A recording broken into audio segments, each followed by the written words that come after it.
All righty. Good morning. Good morning. I'm so excited. We are just waiting for a few more people to join us. This is GovCon Millions Masterclass on July 9th. We are starting. If you're interested in joining us in the Zoom room, you can go to GovCon Millions Masterclass, govconmillions.com to register. And we'll be starting shortly. We're just waiting for a few people. I think the notification went out a little bit late. So just come on in. Good morning, Danon. How are you doing? Go ahead and give me a hi in the chat. Just ready to have you here. We're just waiting for a few more people. I know that the notification went out a little bit late, which is okay. Man, guys, there's something to say. I am doing good. Thank you for asking. I am doing really good. Okay, good. So we got some people coming. Awesome. Thank you so much, Judy. Awesome. All right.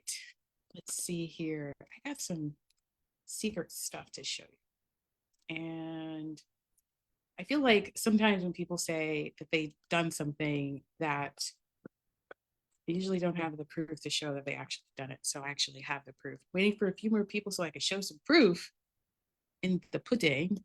But yeah, I'm excited about today because we're going to talk about government contracts and how to win government contracts, how to find government contracts, how to respond to a proposal to win a contract. Are those the questions that you have? Like, I know that's a question that I have. So just to let you know, we are live in the YouTube, or not YouTube, we are live in our Facebook group and on Zoom. And of course, like if you are in Zoom, you get that immediate access to Q&A, some engagement stuff. We got some free stuff that we'll be dropping into the chat as well later on this afternoon or this morning. And if you are in the Facebook group, this, you guys know the drill. This video will go down immediately after the training. So if you want to go ahead and join us in govconmillions.com in the Zoom room, go to govconmillions.com, register, and we will be starting soon. So questions, quick question, Danon. Since you arrived on time, sir, what is the number one question that you have about government contracts? Go ahead and put in the chat. I want to make sure that I am serving you best way possible so that you get answers to the questions that you have from this event.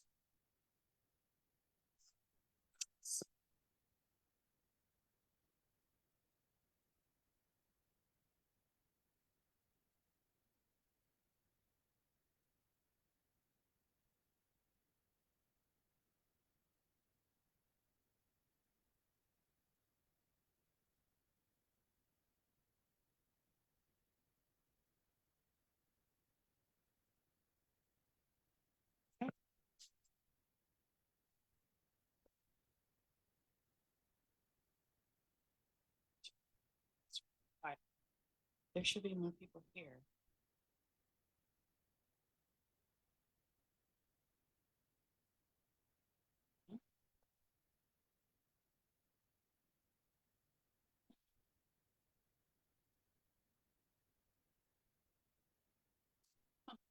Strange. Okay, so they're having issues with the link to the event.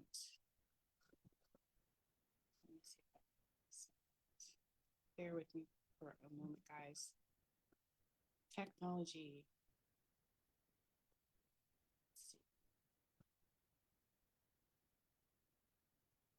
You say you're already in the space and you saw you had a class and signed up. Oh, okay. So what does your business do, Danon? Well, I'm a former government employee. I worked for the government for over 15 years and started doing government contracting as just a side thing, won a few contracts on the catering side and a couple product contracts. Okay. But started doing it as a consultant when I Yes. met a guy that has an 8A certification, but they wasn't getting any federal traction on in government. So I started working with him. getting them procurement ready. And from there, I just started doing the consulting thing. Left the CDC where I was working and just started doing my own thing and been doing it since then. And we've won a few contracts and continuously bidding on some too. That's good. Wow. Okay. So consulting, give me a little bit more detail in terms of what that means to you, Dan, and about consulting. Do you mind putting it in the chat? Just for now as we have people join in. Good morning, Heather. How are you doing? Yes.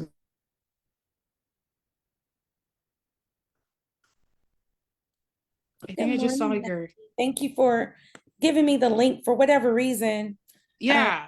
through Eventbrite, it wasn't given the link. So I apologize for that.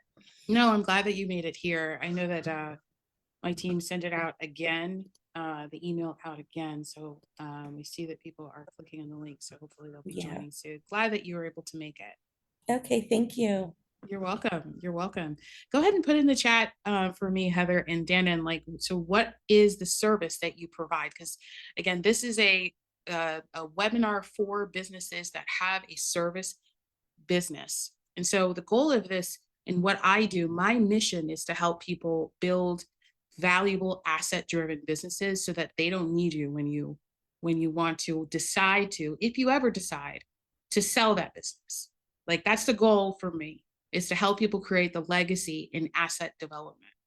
You want to have like liquidity in your business. You want to be able to just step away, have all the systems and processes in play, and have contracts that are just feeding the business without you having to do any of the work. All right. So that's really, really helpful. Okay. So I work with small businesses, provide full business development services.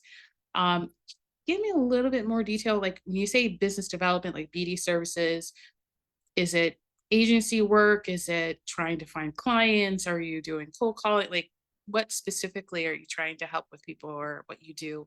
What is the end result? Maybe that's a little bit easier to answer a question. That will help me a lot understand exactly how I can help you today. So Heather, you do an agent, you're an insurance broker, insurance agency owner in multiple states. Congratulations. What state specifically? What state specifically? That will definitely help me know where to go with requirements.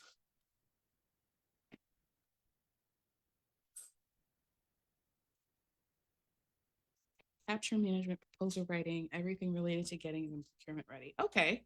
So do you have a question specifically, Dannon? Because I mean, amazing. We're going to talk about everything about that. It's going to be awesome. You also respond to opportunities as well. Okay. So we do similar services here in my business. So tell me a little bit more about what is it that you're looking to get out of today, Dannon? Because I want to make sure that I help you. You know, even wealthy people, like even the billionaires of the world, they leverage their time so well that they're really cognizant on how they use their time. They're not, when there's a free event, they're like, I'm giving up my time, because time is the most valuable asset. This is the thing that they buy back, right? They invest, into something so that they can buy back some of their time. So just knowing that, I want to treat you that way, that level of respect. What is the thing that you're looking to get out today? You can go ahead and put it in the chat. All right, states like Texas, Louisiana, Virginia, Pennsylvania. Okay, good. Texas, yes. Louisiana, yes. Interesting, Louisiana. Virginia and Pennsylvania. Awesome, awesome, awesome. Cool. Okay, so Dan, and honestly speaking, I saw the class and I just, all right, cool. All right. Well, hopefully I'm able to provide some value for you, Dan, and make it worthwhile. And, don't want you to just be missing out on an opportunity to learn something great. Okay. All right. So we're going to just go ahead and get started. And anybody that is late, they're just going to have to roll right in, because I want to be respectful of the time. Well, thank you so much. You're very kind. Thank you so much. Okay. All right, so if you don't know me, my name is Melinda Colon. I am a government contracting expert. I am also a business consultant, and I help business owners that are running service businesses in construction, in consulting, professional services. and in software grow and scale their business. And one of the ways that I do that is through government contracts. And so my track record in helping our clients win government contracts just through my agency alone has been $4.4 billion. This year potentially will be at 4.5, or excuse me, 5.4 next year, depending on some awards contracts that we're waiting to hear back from. So $4.4 billion. So 1 billion would be basically taking the Empire State Building and stacking it 3 times. That would be considered 1 billion $100 bills stacked on top of each other to be as high as the Empire State Building, but 3 times that to be 1 billion. So imagine 12 Empire State Buildings stacked on top of each other. That is what we've helped our clients win. And we have a win rate of 74%. So the industry average is anywhere between 22 to 24%, and we do 74%.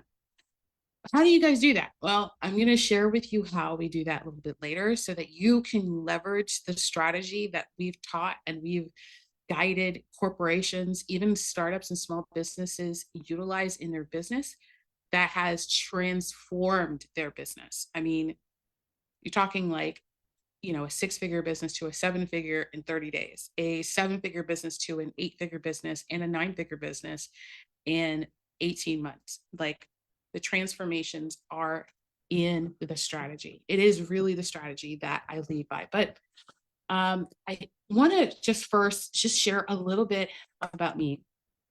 Okay, so I kind of want to brag a little bit. I'm going to scroll like halfway through this so that you guys can get an idea of the types of opportunities and this is just a quick export spreadsheet from our data reporting system, but this is just a few of the opportunities that our company has won that is totaled right now at $4.452 billion. And so it's something that we are really, this part of government contracting comes really easily to us. Right? When I say we, I talk about my team, I talked about the consultants that have helped, teach our clients, hundreds and hundreds of people, how to win government contracts, how to write a proposal, how to be strategic about writing a proposal, and building a relationship in the proposal process. And we'll talk a little bit more about that in a minute. Is it okay with you if I just share a little bit more about myself? Go ahead and give me a yes in the chat if that's okay.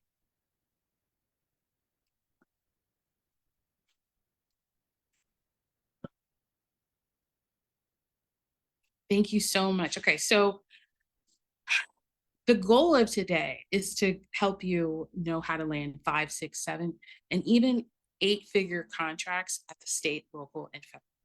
There's totally possible. My clients have done it without ads, without complicated tech and funnels.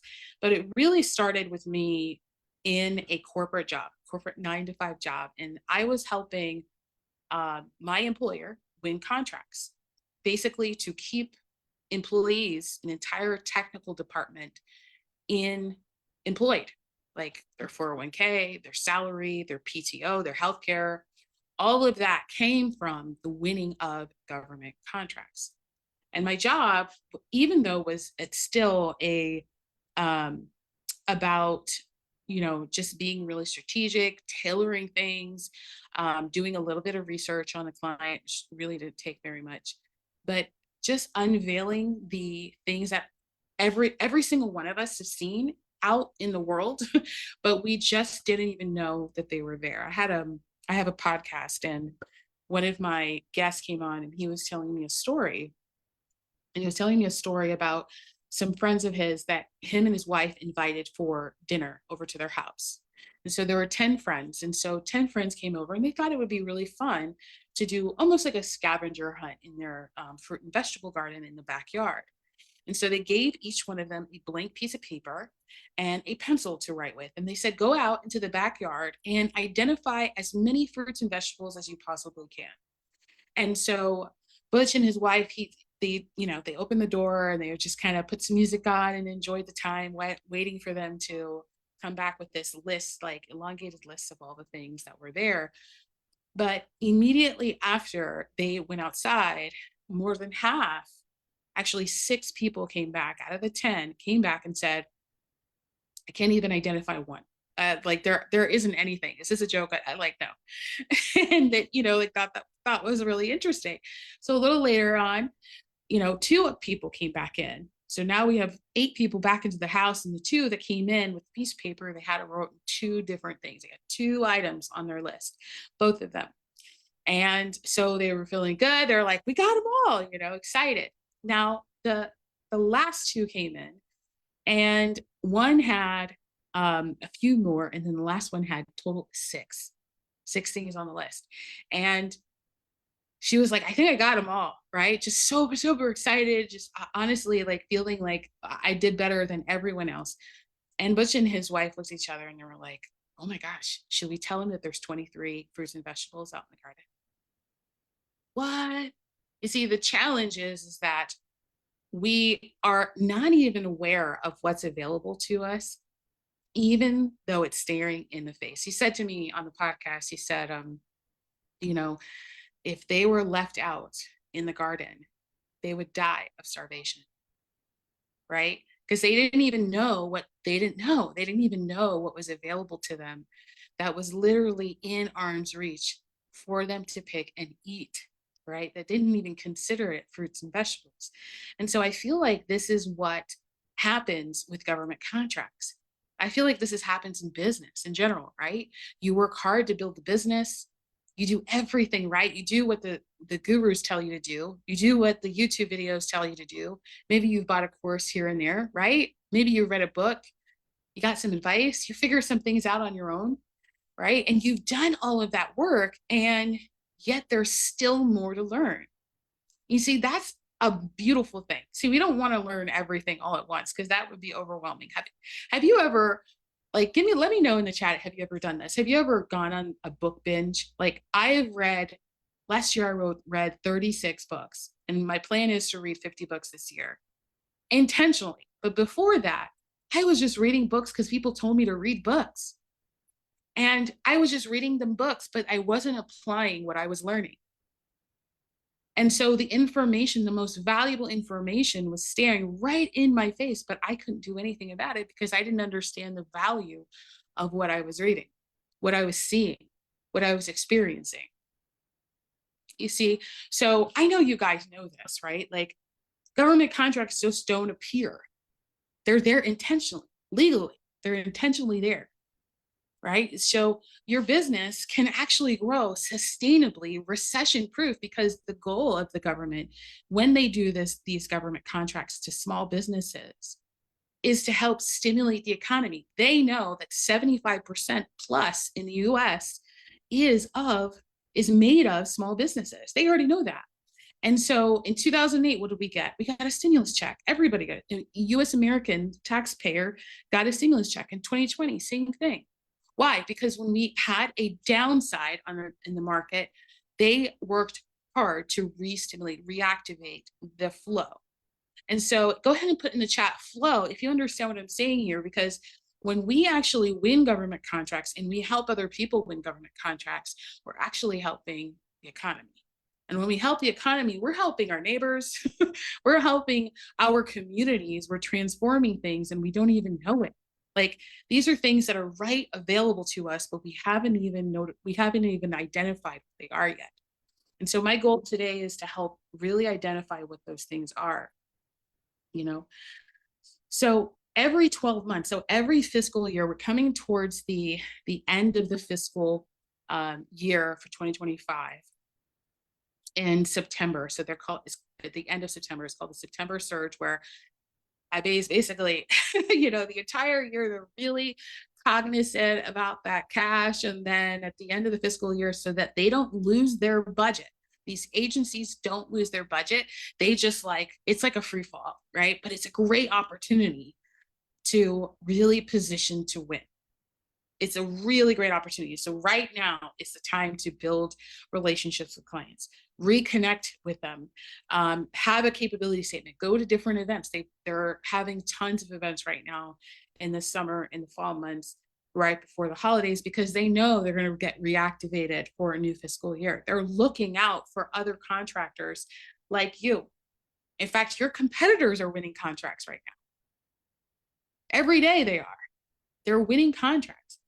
And so hundreds of billions, in fact, $700 billion on average is spent on small businesses winning government contracts a year. And that's just federal.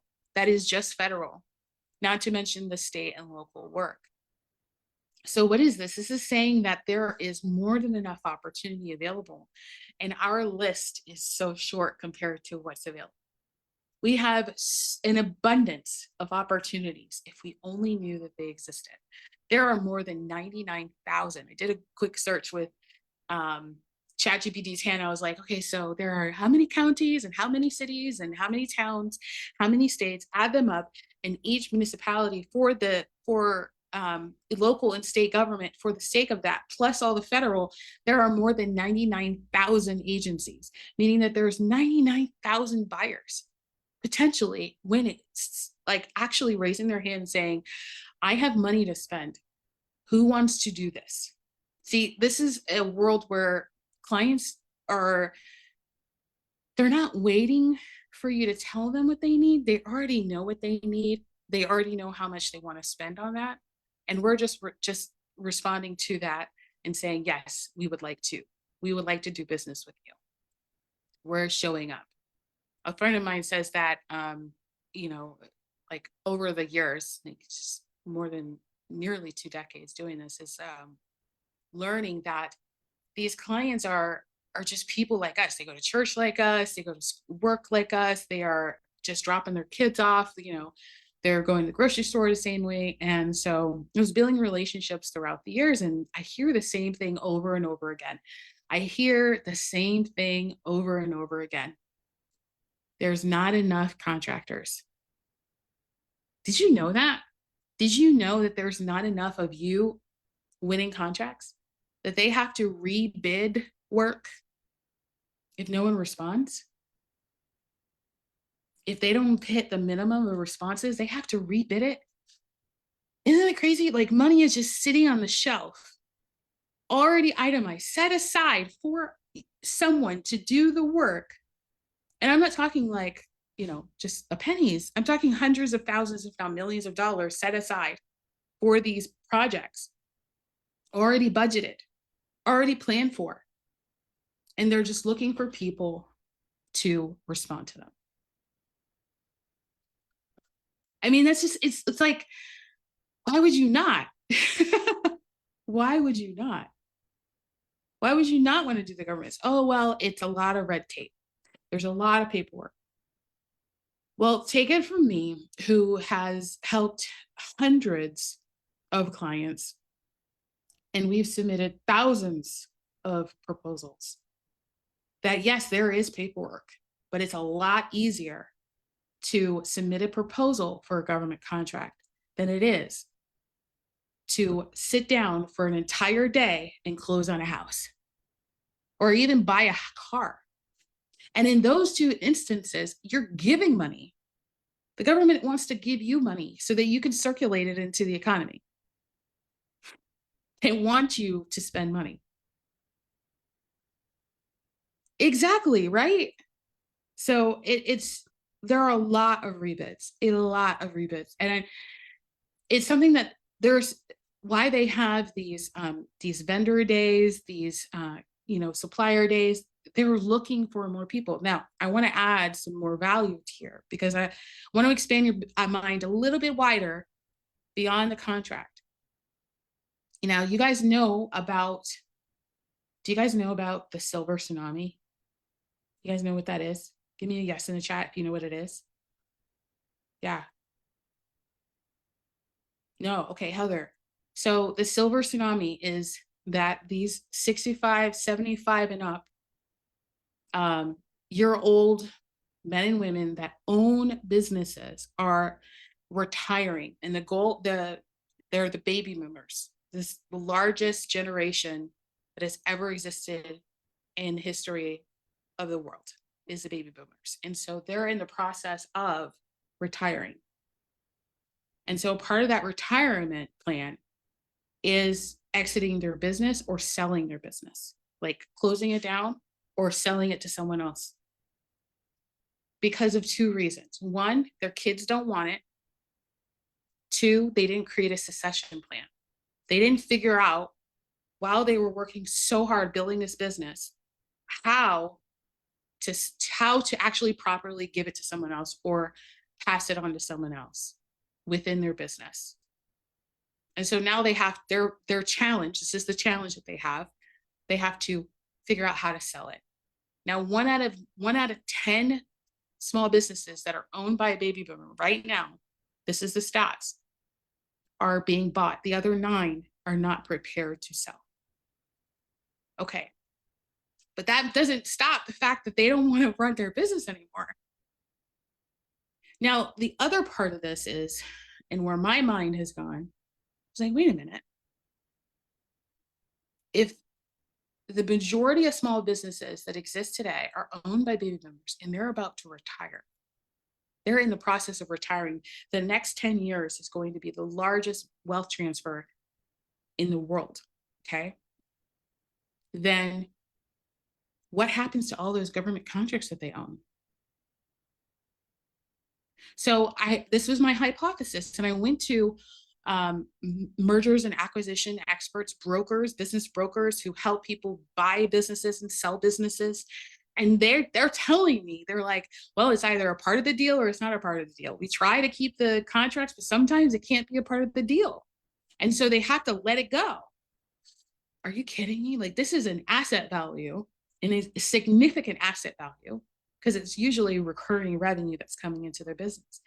I was talking to a friend of mine here in Orlando, and he's actually he's a broker on both sides, the seller and the buyer side.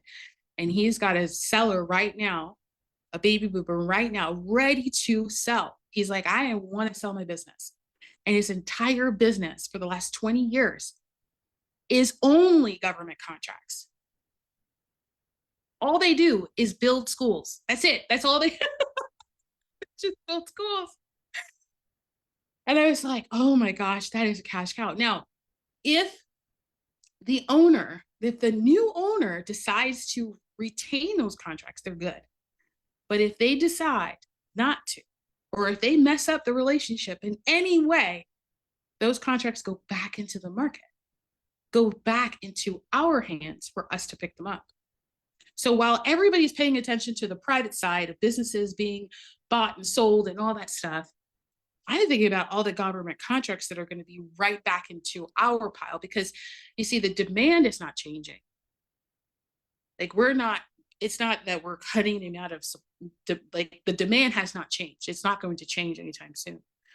So if the demand doesn't change, that they have to increase the amount of suppliers, which means that you and I, we have more opportunity to win more contracts. Do you guys see that? Did I say it too fast? Was that too much? That's where my strategy brain goes.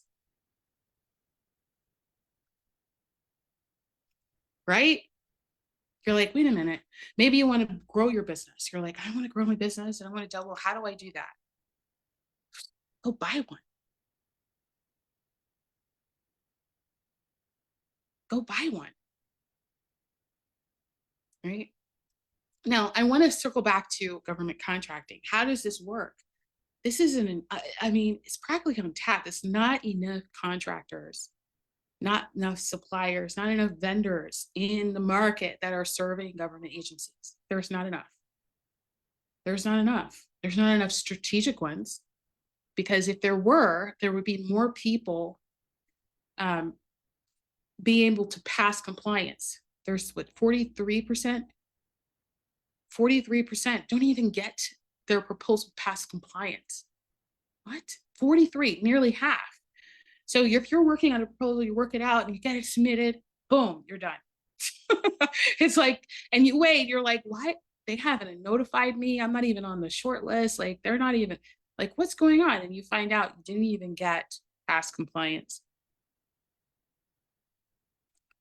What industry would you say is a good industry to get into? Primarily the one that you have the most experience in, because that you'll go faster. The industries that I always look at are the ones that are the most in demand today and the most in demand tomorrow. So I always look at how to envision what the future is going to look like. If it's going to be construction or technology, I know construction is going to be around forever, right? You know, it's like during COVID-19, there are businesses still open. Dry cleaners were still open because people still needed to clean their clothes. So that's how I think about things. I don't always think about what's trending right now. I think about what is the thing in need and demand. This is how the most wealthy people, my friends that are billionaires, they're on their yachts and they're thinking about things so small that we just overlook. Like, and then I'll move on for a second, but I'll say that you think about like the smallest things, like silver, aluminum, and people, you know, it probably just didn't even stick out to you, but every industry needs those materials. And so in order to create a battery, you need aluminum. So that's how wealthy people think. They think like, what is the thing that it will always be in need and demand, right? And then they just kind of follow the money, right? And I teach this entire strategy about following the money in government contracting, because even the contracts that you're going after, those contracts, it's follow the money strategy. It came from something else and then it's going to something else. Like the example that I gave of the business that builds schools, right? What is the problem that they're trying to solve before they even get to the point of putting out a solicitation for a contract for a school? Population. And then what is the problem that the school creates? Transportation, right? Recreation. So just like when we think to ourselves, oh man, there's nothing available out for us, or maybe you're watching the news or driving by and you see some work going on, or a new building, or a ribbon cutting, or a new school, or a new grocery store, like always think like, why did they put it there? Because there's a reason why. They're solving a problem that already exists. So this is just kind of like resetting your brain. Hopefully that was helpful. All right, so in the chat, I know that we had some time together before we actually get into the meat and potatoes today, but in the chat, what is your number one challenge with government contracts? What is the number one challenge? What's the number one thing that's like sticking out as a challenge for you and your business?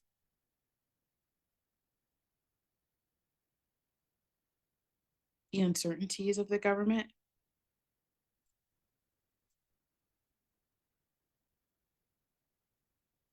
Okay. What else?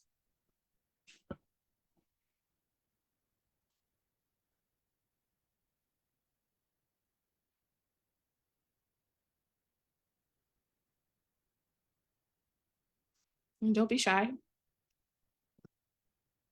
I won't bite.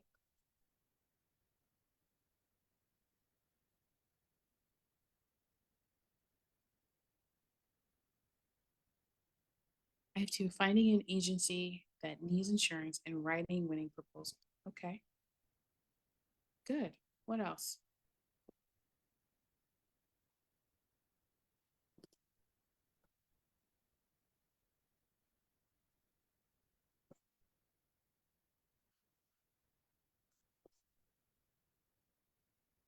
Most insurance contracts are 4 to 5 years long. Yes, they are. Yep. And they're quite lucrative too.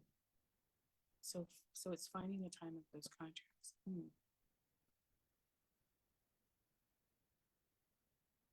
Good.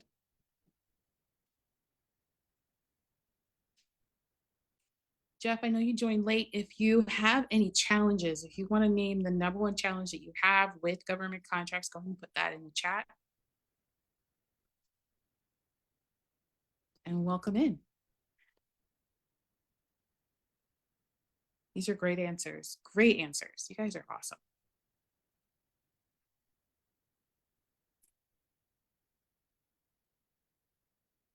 It's like you guys already know, like you've been in the world, so it's It's like, okay, so then what is this? How do you source opportunities for your clients? Ooh.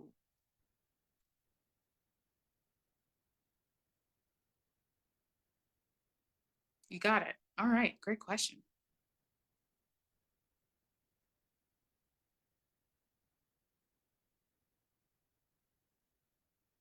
I don't mind giving the sauce away, to be honest, because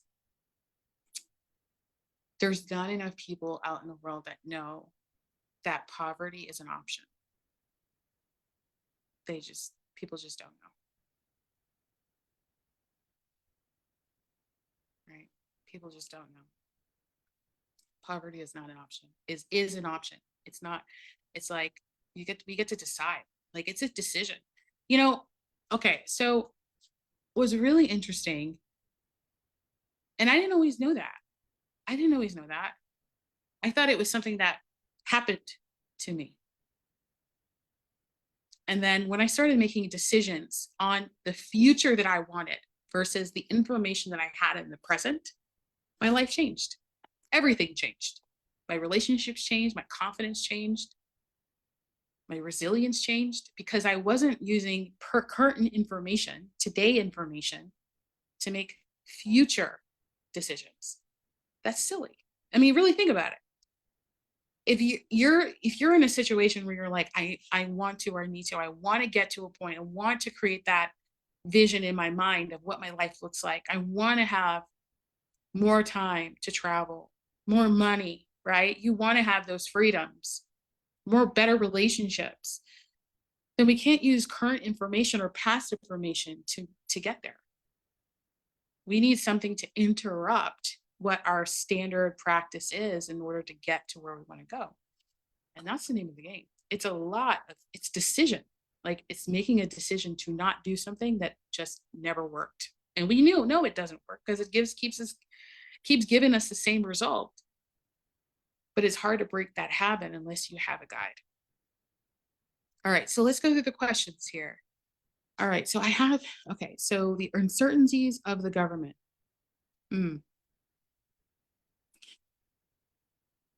You know, what's really interesting is something that I didn't know. When I was in corporate 9-to-5 job, just, I mean, proposal after proposal after proposal. And I wasn't good at first. I was terrible.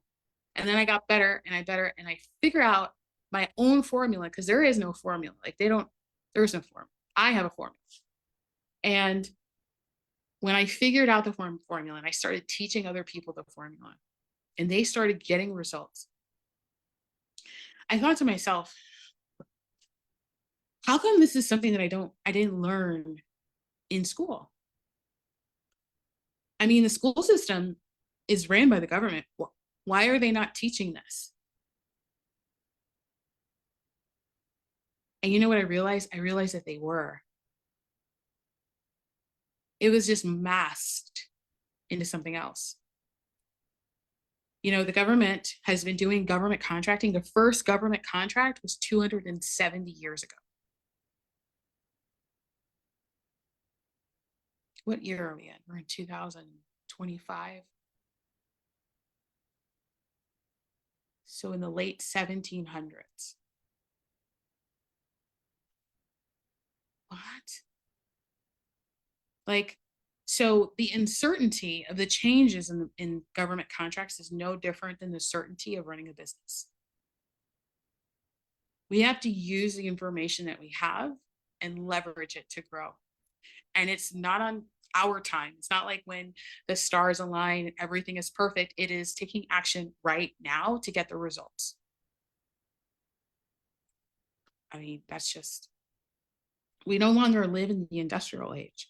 We live in this era of, accelerated transformation from AI to automation to AI again and robotics. I mean, it's just going to continue to change. And so if we stay focused on just one thing, it's like, okay, well, when the stars align and when we can, then it'll never happen. We have to always take action. This is the name of the game of being an entrepreneur. So the uncertainties in government, I don't worry too much about because I know that their job, their responsibility by law By law, if you read the acquisition.gov, go to acquisition.gov and read the federal acquisition requirements, they're required by law to spend money. And they're required by law to spend money with small businesses. And so I don't worry about anything else other than get paid, like delivering excellence in order to make money.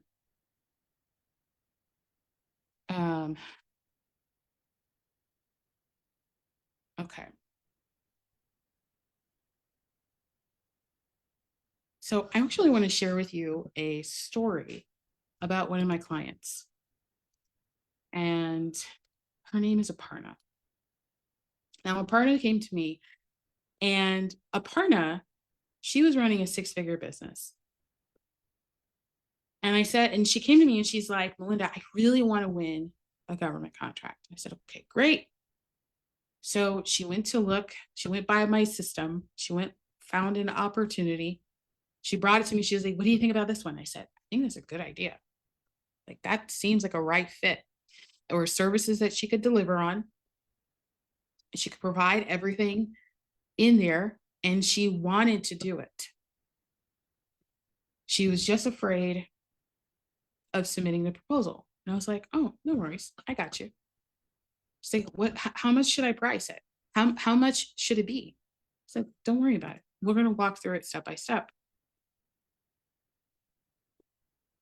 You know, what Aparna did is she changed the way that she was thinking. She's like, I don't want to continue doing the same thing over and over again.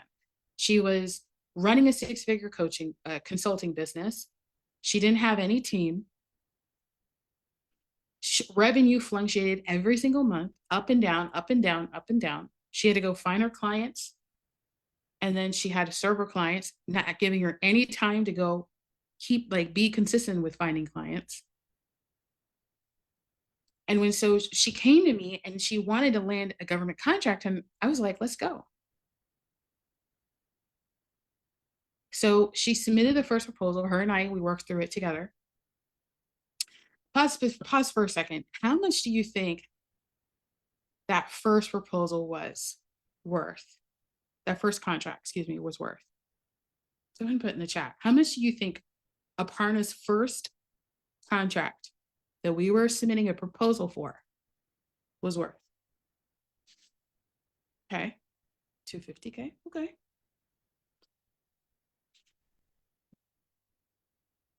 Six figures, okay.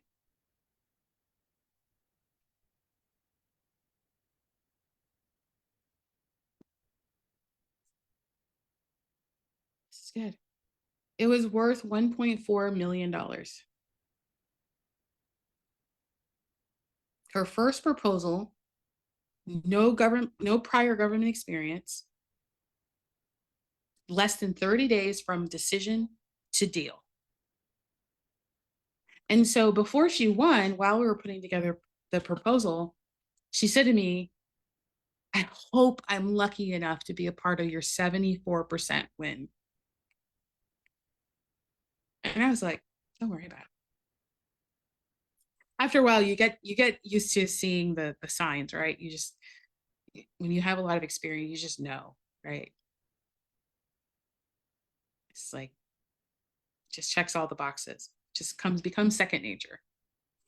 So I told her what I'm telling you right now. This isn't luck. This is leverage. We leverage for past experience or past performance to win government contracts. When you know how to play the game, the odds tip in your favor. I used to think government contracts were for giant corporations like the companies I worked for, with like legal teams and lobbyists, 500-page proposal, because I did do that. The largest contract that I've helped clients win in our agency, not including, I mean, those are ginormous, but in our agency was a $1.4 billion contract.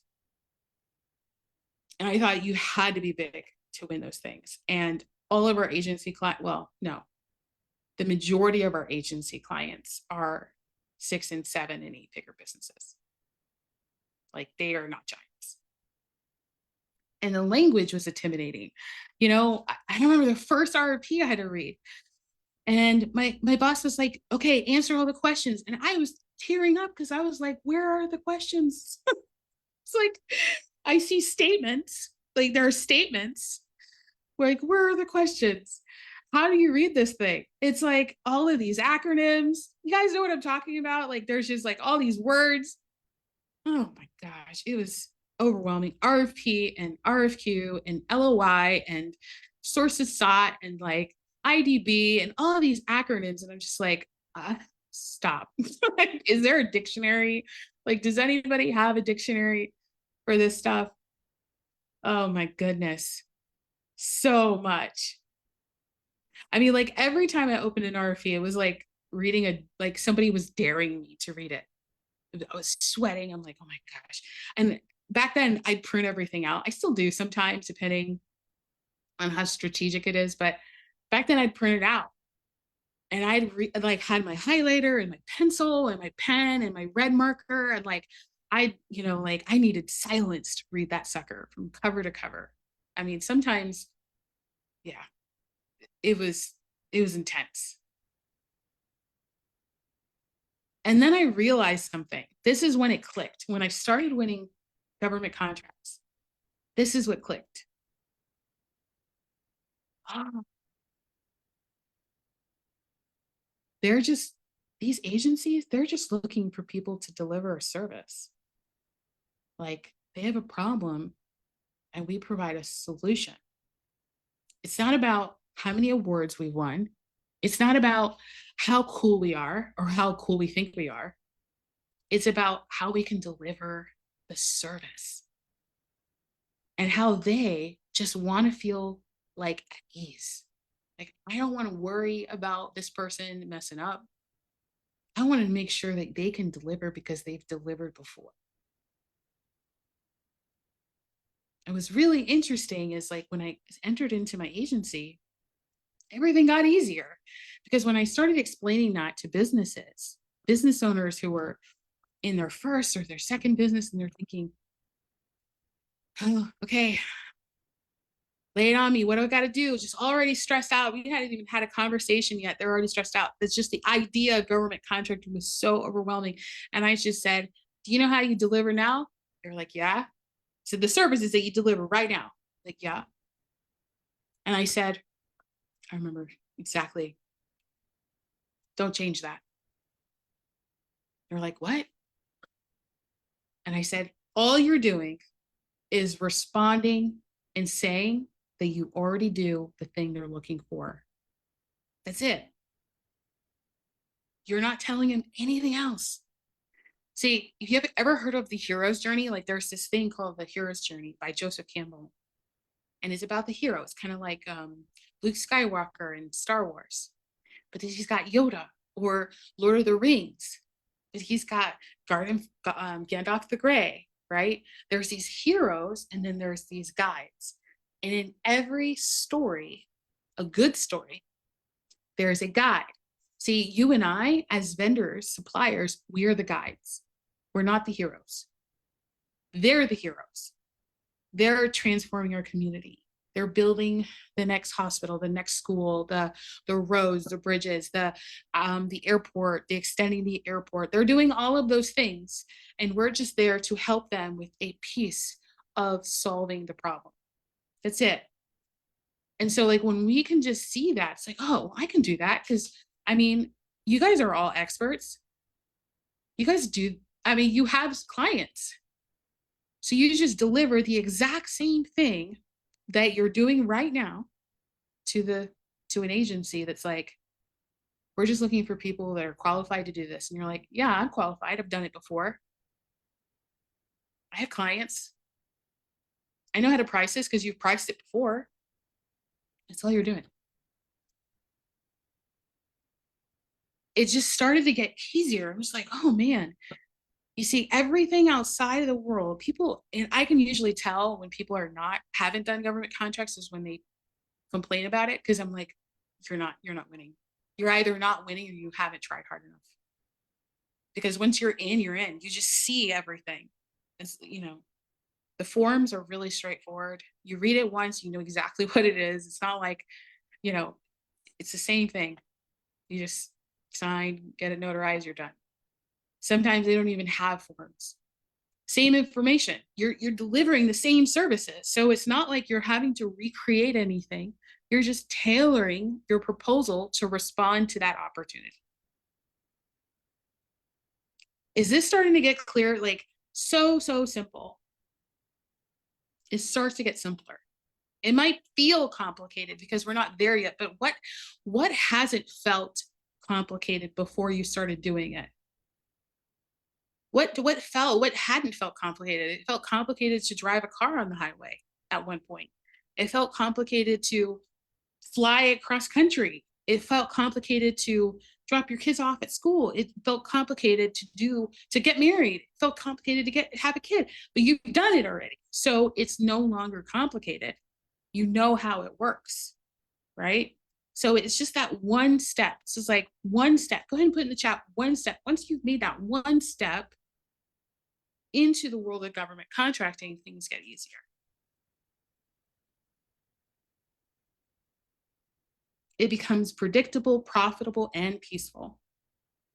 When you look at the world and it feels like a maze, it's like completely designed to confuse you. Let's be honest, who hasn't felt that way? You probably ask yourself, yes, writing proposals. It's like, where do I even start? How do I respond to this thing? Is this even for me? Do I need special licenses? Am I too small, too new, I don't know, not ready? And the government isn't looking for superheroes. They're looking for someone who can show up, follow directions, and deliver results. And you already know how to do that because you do that every day. Because you have a business that makes money. You just want to make more. It's not like you need to learn how to make money. You already know how to make money. You just want to make more. You don't need to be the biggest. You just need to be the more aligned business. Alignment means you follow a proven roadmap that gets you from A to Z. Tony Robbins says that success is not about your resources, it's about your resourcefulness. Thomas Jefferson, he says that if you want something you've never had, you must be willing to do something you've never done. Ain't that the truth? And I say, the only thing standing between your business and $1 million contract or more is the story you've been telling yourself. Aparna, she was staring at her laptop, drowning in tabs, SAM.gov, NAICS codes, templates she didn't even know how to fill out. She was like, oh. And the thoughts were so loud to her. This is too complicated. I'm not ready. My business isn't big enough. Maybe I don't even have anything the government wants. And she wasn't just doubting the process. She was doubting herself. That doubt almost cost her everything she prayed for. Because here's what she didn't realize. It wasn't she lacked anything. She was just holding herself back. It was a story she was telling herself. The biggest barrier isn't paperwork. It's a lie that says you're not enough for the opportunity in front of you. You need more time to think about it. You're not ready. That's a lie. It's all a lie. You know exactly what I'm talking about. That moment when you hear about government contracts, you lean in and then you lean right back out. Am I too new, too small? I don't know where to start. I don't know what to do. Deep down, you already know that it's just fear talking. Because in order to go from somewhere you've never been, you have to be willing to do something you've never done. Now, not when you're ready, but when the opportunity is in front of you. This is how wealth is created. Wealth is emotionless. Ben Hardy, the author of 10X is Easier Than 2X, He says that when you use past information to make a future decision, you're bound to repeat the same mistakes. But when you make decisions based off the future you want, you have a greater chance of achieving it. So if you knew how to get where you want to go in the time frame you want, then what's stopping you? There's nothing. More than likely, you just need a guidance. You just need support. You just need direction. And that's what we're going to talk about. Okay, you guys are ready for the 5-step framework. I call this 5-step framework the GovCon sales strategy. This is the framework that Aparna used to win a $1.4 million contract. You're going to want to take some notes. Some call this the $1 billion blueprint. And I'm going to pull my Remarkable up so that I can show you the steps.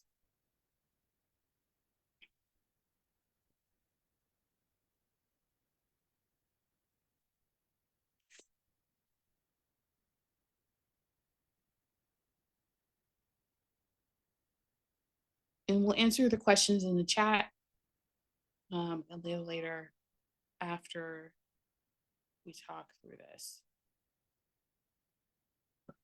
All right. Share screen. Accept. Awesome. All right, so step number one of the GovCon sales strategy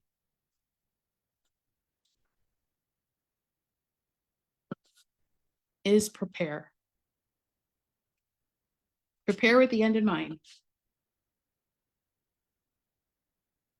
So a lot of people just want to go and get a contract. And I'm like, yes, let's go get a contract. I've helped so many people win contracts, millions upon millions upon millions upon millions of dollars of contracts. And it's always the same thing. They're like, okay, now that we have a contract, how do we build a system? Like, how do we make this so that it's more predictable? I'm like, oh, well, that's easy. Just apply the system. Apply the 5 steps of the GovCon sales strategy. So step number 1 is prepare. This is preparing with the end in mind, deciding on what to sell. You want to decide on what to sell. Decide on how much you want to make. I work with specialists. I don't work with generalists. I work with specialists. I do not work with generalists. I work with specialists who are just specifically defined for a specific service or a type of service or an industry. That's where I help people go fast. If people come to me and they're generalists and they're trying to sell everything, it's like we all have the same amount of energy, and some people use it to spread wide and others use it to spread deep. And I want to make sure that your tree stands in a storm. Okay, so I want to help you go deep. But step 1 is prepare. Is like decide on what you want to sell. Decide on how much you want to make. Is it 100,000, a million, 10 million? Remember that 700 billion is spent every year by the government with small businesses like yours, with your competitors. So go ahead and put in the chat. Let's do the work right now. Let's just not make it conversation. Let's do the work right now. What do you want to sell and how much do you want to make? Let's make a decision.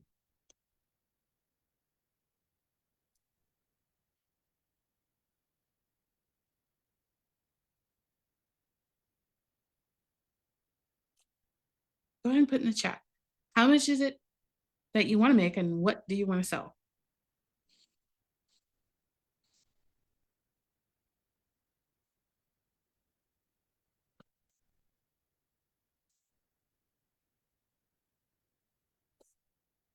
And so you want to make, and what do you want to sell? If you think, and this is what happens, right? Your brain goes, well, you can't make a lot with this. Well, there's not a lot of opportunities. an event before, a training before, someone says, well, this current administration did away with this service. And I said, you think that 99,000 clients, none of them want these services? She's like, well, actually, yeah, maybe, right?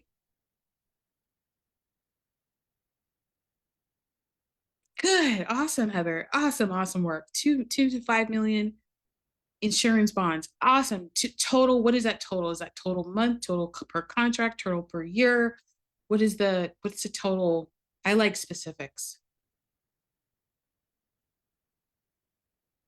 Good. Total per year. No, you're good. You're good. You're totally good. Yeah. Total per year. Awesome. Okay, good. I love that as a starter. I love that.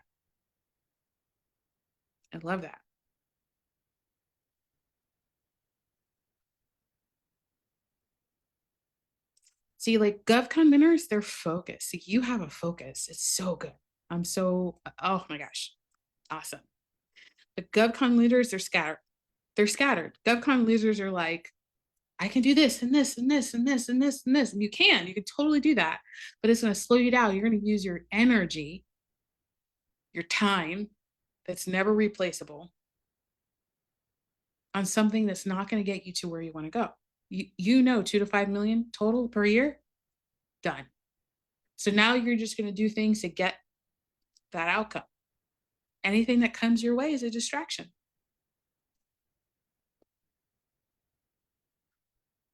That right there is solid gold for your entire life. Like if you're like, I want to do this, I want to accomplish this goal. You ever noticed when there's like, I'll put it on me again. You ever notice when there's like an emergency? You know, we had an emergency with our dog last year, and like we made decisions so fast because we were in panic mode. We were just like boom, boom, boom, boom, boom, boom, boom. Right. And I look back and I'm like, wow, I just can't believe that happened. He had a back accident. He needed immediate surgery. He's fine now. But the surgeons even said like, he's unbelievable. He beat all the odds. And I'm like, oh, thank you, God, right? But also, how did that happen? Like, how did we make those decisions when it seemed like we couldn't make those decisions? Like we needed more time. Because we got really, really focused on what we wanted. That's it. That's the formula. That's the formula for any goal in life is what you want, stay focused on that. The first thing that's going to happen as soon as you make that decision is interruption. Your brain and your environment is going to not look like anything that supports that decision. And that's when you know you got something. It's golden. It feels so good when you break through that.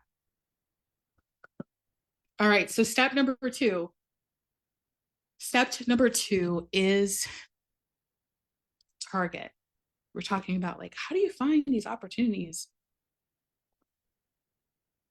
Like, how do you find these opportunities on time? Like, how do you know?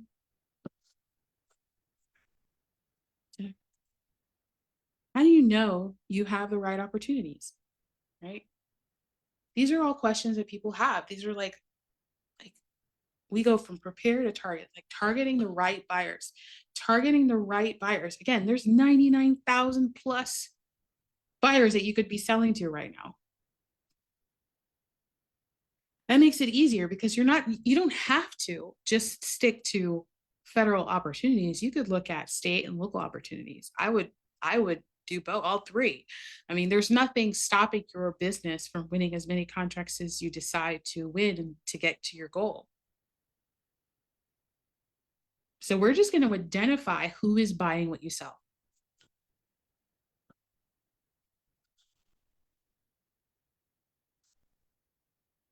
Let me know in the chat, like where are you located? Like you could just use the state if you want to, but just like, where are you located in the state? In the country. I'll give you an example. Okay, George, oh man. Dan, and I can hook you up. Like, let's talk after this. Because I actually might have some implementation work for you. Okay, so Jennifer, Alabama, awesome. Heather, Dallas, cool, cool, cool. So easy way to find opportunities is, you know, you can go to sam.gov. Yeah, that's one. That's just one. There are thousands of sites. Okay. But the best way to do it when you're starting out is to build a relationship in your state, because you could leverage your residency to be like, I live in the state of Alabama. I live in the state of Georgia. I live in the state of Texas, or I live in the city of Dallas. And it boosts you up.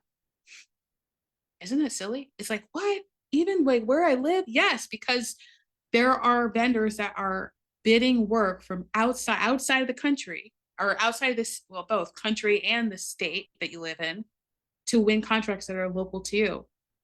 And they're more likely to keep the money. Again, going back to circulation in the economy, they're more likely going to give you that contract than someone that's outside of that state, because they're circulating the money in the state, or they're circulating the money in the city.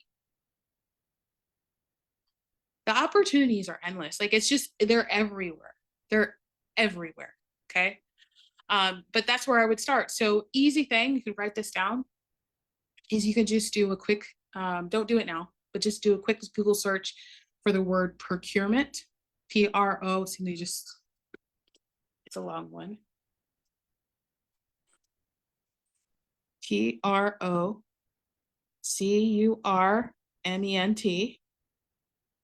or purchasing. These are two Google words. You're going to put the word, one of these words, I go with procurement. So procurement, and then the state. So state of Texas, or the city of Dallas. And just Google. And it's going to take you straight to those sites where they list the contracts.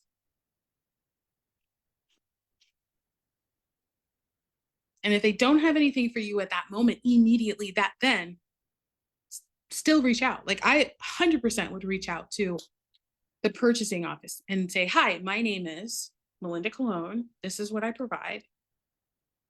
Yes, 100%. You can, the question is, can we also search other states? Yes. If your services are not limited, if you currently have clients in other states, I'll put it that way, you can 100% get clients, agents, government clients in other states. There's limitations, obviously, for like, if you're a local construction firm or local painting company, obviously stuff like that. But you're welcome. But so if you have clients that are currently already in another state, or you can do business in another state without getting a license or certification, all that stuff, just to do business, not even, we're not talking about government contract yet, but just to do business, then you can do that 100%. Yeah, I mean, like, it's still business as is. It's so cool. Business as usual. It's so fun. So fun. Okay. Number 2, target. I want to share with you really quick what I've learned from my mentor, from one of my mentors, Myron Golden. And he talks about the 4 levels of value. If you guys know it, don't say it, because I want to share it with everybody, because I think it's really valuable. It's called the 4 levels of value.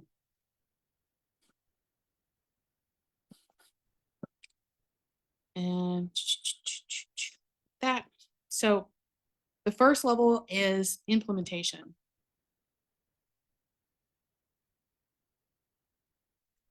Implementation, like painting, landscaping, car wash, doing nails, like people who use their muscles, their hands, to make money.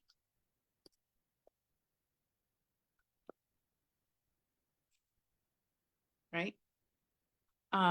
Their hands to make money. So it's like they're limited resources.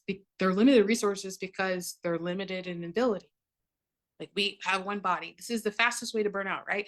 Because we have our one body and we're like, okay, we want to hit the next goal. Maybe it's, you know, we've did it at 6 figures. Now we want to get to 7 figures. How do we do 6, 7 figures doing what we're doing now. It just doesn't seem possible. Do we have to work more hours? But this is the lie that people at implementation believe. They believe that working hard equals wealth.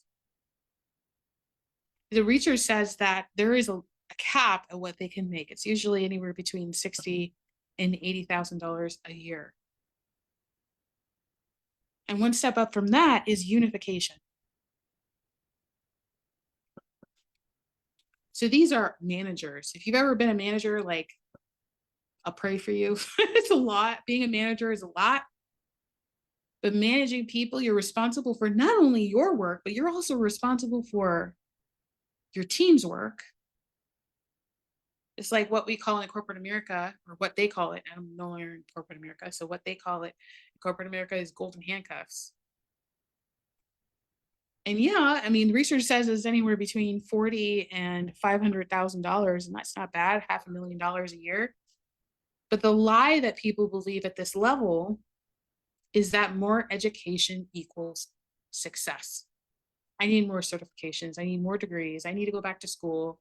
I don't know enough. But here's the thing, the only way you can actually become successful is doing the thing, not learning about it. Like, information alone, like, we could read all the books in the world, but are we considered the expert? No, the expert is the one that has the stacks, the facts, the data, the results, right? Like earlier on, I was sharing that I've helped my clients achieve over $4.4 billion in contracts. We have an average industry win rate of 74%, where other businesses are struggling with 22%. Like, those are results from what we've done. Now, the communication level, this is where we communicate about what we do. This is where we use our mouth to make money. And this is going to open up opportunities like never before. They have it's anywhere between 100,000 and 100 million. They're communicating from the heart with passion. They've mastered conversations that make cash flow. You ever heard that saying, closed mouths don't get fed? It's like when we talk, when we communicate, when we share, when we offer, this is where money comes from. There's endless supply of money. The highest level is imagination. These are people like Walt Disney, Steve Jobs, Elon Musk, people who have completely transformed the world just using their mind and money. They're leveraging their money to make more money. They know already that their mouth, they can get them into spaces, but their mind, their creativity is what's going to unlock the joy they have in their life, confidence, clarity, all of their dreams, they come true. It's just like, it's a beautiful, like, it's the lowest level of risk in the eyes of opportunity. It's like just trusting yourself, like trusting the path, and then money to leverage to make more money. Like, that's, if you want to know something, that is money's love language. I call it money's love language. Money's love language is compound, is multiplication. If you can make money multiply, you will never be out of money. Money will love you, and you will utilize it the way that it was created. All right. And so imagination, there is no cap at how much you can make. It could be billions of dollars, trillions of dollars, because they're just imagining an offer. They're imagining what they want. They're imagining the creativity that's already exists in their minds, and they're just talking it aloud. And they're pushing it out into the world and helping so many people with it. And you know, the thing is like, what broke people will do, broke people will stay at level 1 and 2. They'll just burn out trying to work harder, expecting a different result, doing the same thing, saying that they can't get out of the rut, but like they have every chance presented to them. It's kind of the story that I heard in church years ago, about the guy who's like, he's, you know, he's in a flood, and well, actually it's too soon, but he's in a flood and he's like, the water is going up in the house, and he gets on the roof, all these different chances of getting saved. And then he finally passes away, and he goes to heaven and he tells God, he's like, God, where were you? And God says, what are you talking about? I sent you a car. I sent you a boat. I sent you a plane. I sent you a helicopter.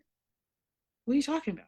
It's like every single opportunity we have to jump to 3 and 4, we sometimes, some people decide not to do that.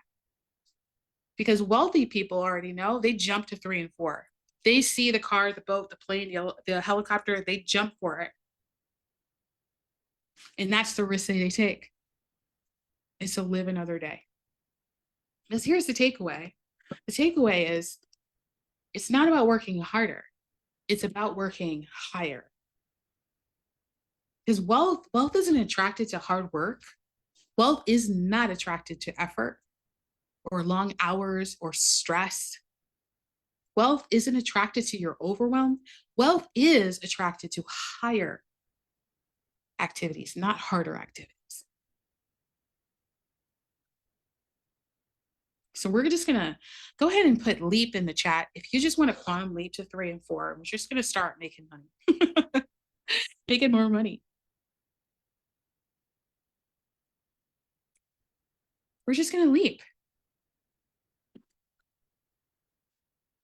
Because we have a vision in place. We know exactly what we're selling. We know exactly how much we want to make. Now we have a plan of how to find those clients that are buying what we sell, building a relationship with local government so that we could really be a part of the community, leaving a legacy, impacting the community all at the same time, while building our business. This is what's going on around you every single day. And you get to be a part of that world. So cool. Something else that Myron Golden teaches, he says that the very first temptation in the history of the world was in the Garden of Eden. See, God told Adam and Eve, every tree in the garden you may freely eat. Freely eat. Are those abundance words or lack words? Put in the chat. Are they abundance words or lack words? Abundance. And then he said, don't eat from the tree of knowledge of good and evil. The. How many trees was that when he said the tree? One. They had everything, every tree, every fruit, abundance all around them. But to get to that single tree of lack, they had to walk past all of their abundance. And right before your business, right now in your business, right before your business takes off, because it will, we're doing the same thing. We have to walk past all you have, your skills, your relationships, your track record, your expertise, your knowledge, to focus on what you think you're missing. And what you focus on grows. And if you focus on lack, it perpetuates lack. And this is why so many entrepreneurs stay stuck.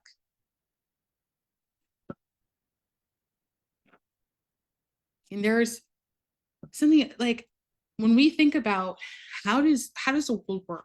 How did God created everything? Like, I'm a believer. And I think about, how did he built things on systems, because that's what he does. I believe that. And so if everything is built on a system, there's a law of polarity. There's Newton's law of motion. There's the law of advancement. There's these universal laws that just exist. It's just over time, humans have figured it out. Finally, right? It's like eureka moments. And now we live a better life. It's like, if you wonder why things start to seem hard, you can actually use these laws to figure out why it's hard, whether you're working towards the goal or it's a distraction. It's so cool. It is so cool. Talk about ease, man. And before anything goes up, it has to go down first. Like, think about a seed right now. A seed that you would plant in the ground that you want to grow. That one seed goes into the ground, it gets planted, soil, water, sun hits it. The only thing that you do is plant the seed, by the way. Everything else is already done for it. But that's a law. It's just universal law, just how it works. Now, when that seed becomes a tree, it bears fruit. It has fruit on its end. On those branches, the fruit is there. Now, when we open a piece of fruit, what do we see? We see multiple seeds in that one piece of fruit from that one seed we planted. And some trees grow faster than the others. Some trees are just fast, like they just grow, right? And some other trees, depending on the seed, depending on the season, they take longer, but they always bear fruit. Always. And sometimes we think like, we don't have all the seeds. We don't have the right seed. I don't have what I need to plant the seed so that it grows.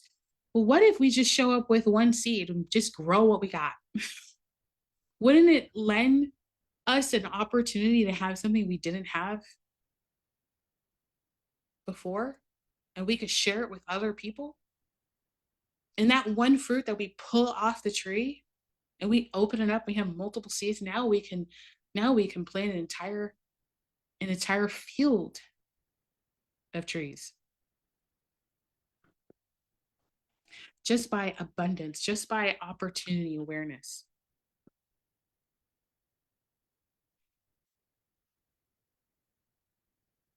So let's talk about step number 3. Let's get back to it. Step number 3.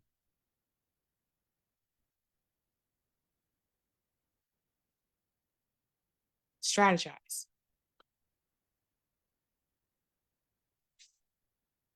Decide whether you will prime or subcontract. Now, there are different strategies on winning government contracts. I focus on prime and subcontracting. There are tons of others. There's, every once in a while, every blue moon, there's an opportunity to do a joint venture with another business. I know many people in the market, they actually teach on middlemen. I do not. I am helping people create assets. Like, you can literally sell this. Middleman strategy, more than likely, it becomes very difficult to sell. Or create asset value, right? So even if you don't want to sell it. So step number 3 is strategize. Decide whether you will prime or subcontract. There's pros and cons to this. So primes, they have the direct relationship with the client, right? They own the contract. They control the scope of work, timelines, relationships. They build the credibility directly with the client, right? Just like how you do business now, like you have that direct relationship with the client. Your subcontractors, if you're a subcontractor on a contract, you still have the ability to build credibility. It's just not direct, it's indirect, right? Because as a sub, your client is a prime, and then the owner is the agency. And I remember sharing this at a workshop once, live workshop. There was like 300 people in the room. And 2 women came stand up and they were like, well, we're not going to do subs. We just want to get to the prime. And I said, cool. I was like, what do you do in your business? And so they were a service business and in construction. And I thought, oh, well, great. That's awesome. Wonderful. So why wouldn't you want to do sub? And they said, well, we're not going to make a lot of money. Like, subcontractors don't make a lot of money. And I said, oh, okay. Have you seen that happen before? And they said, no, because we want to own the contract. This is our contract. And I said, yeah, absolutely, I understand. But the thing about prime and subcontracting is that we utilize these strategies to win the contract. See, if you're just looking for prime contracts and you're not looking for subcontracts, you're missing out on a whole bunch of opportunities you could be winning. Facts, facts. It is so cool to win. So when I told her, I said, okay, so you find these primes, and then what happens? She's like, well, the bigger companies win. And I said, awesome. Oh, well, like, what can you leverage to win those contracts? And she's like, well, I don't have a big company. And I said, have you ever considered being a subcontractor? And her friend was like nudging her. And I said, no, what? And she said, well, we looked at it, but we just couldn't make the numbers match. I said, oh, okay. So here's the challenge. See, subcontracting is a great opportunity to just deliver on the services that you provide and only provide, while someone else is 100% responsible for the entire project. You could just deliver on 5% of the contract and still make $1 million, $2 million, $10 million bucks, because the contract is so big, and 100% they'll hire you because it's cheaper to hire a sub than hire an employee. And you're coming with expertise in the market. So it's all about strategy. When we look for opportunities, we're going to be looking for prime opportunities, and we're going to look for subcontracting opportunities, because they're both valuable. They're building relationships with other contractors, so valuable. And you're building past performance with those owners, those buyers.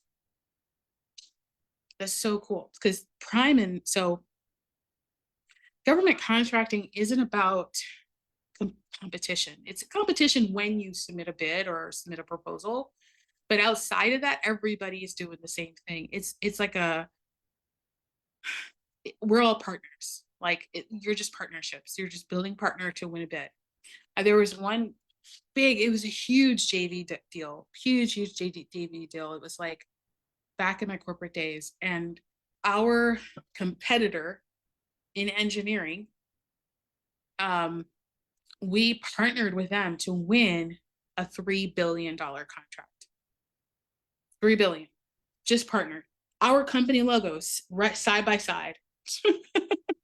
Like, and how we position it is like these both agencies, or excuse me, these two vendors came together and wanted to deliver excellence, because we know you love this about us, and we know that you love this about them, and we put it together, and we're like the perfect team.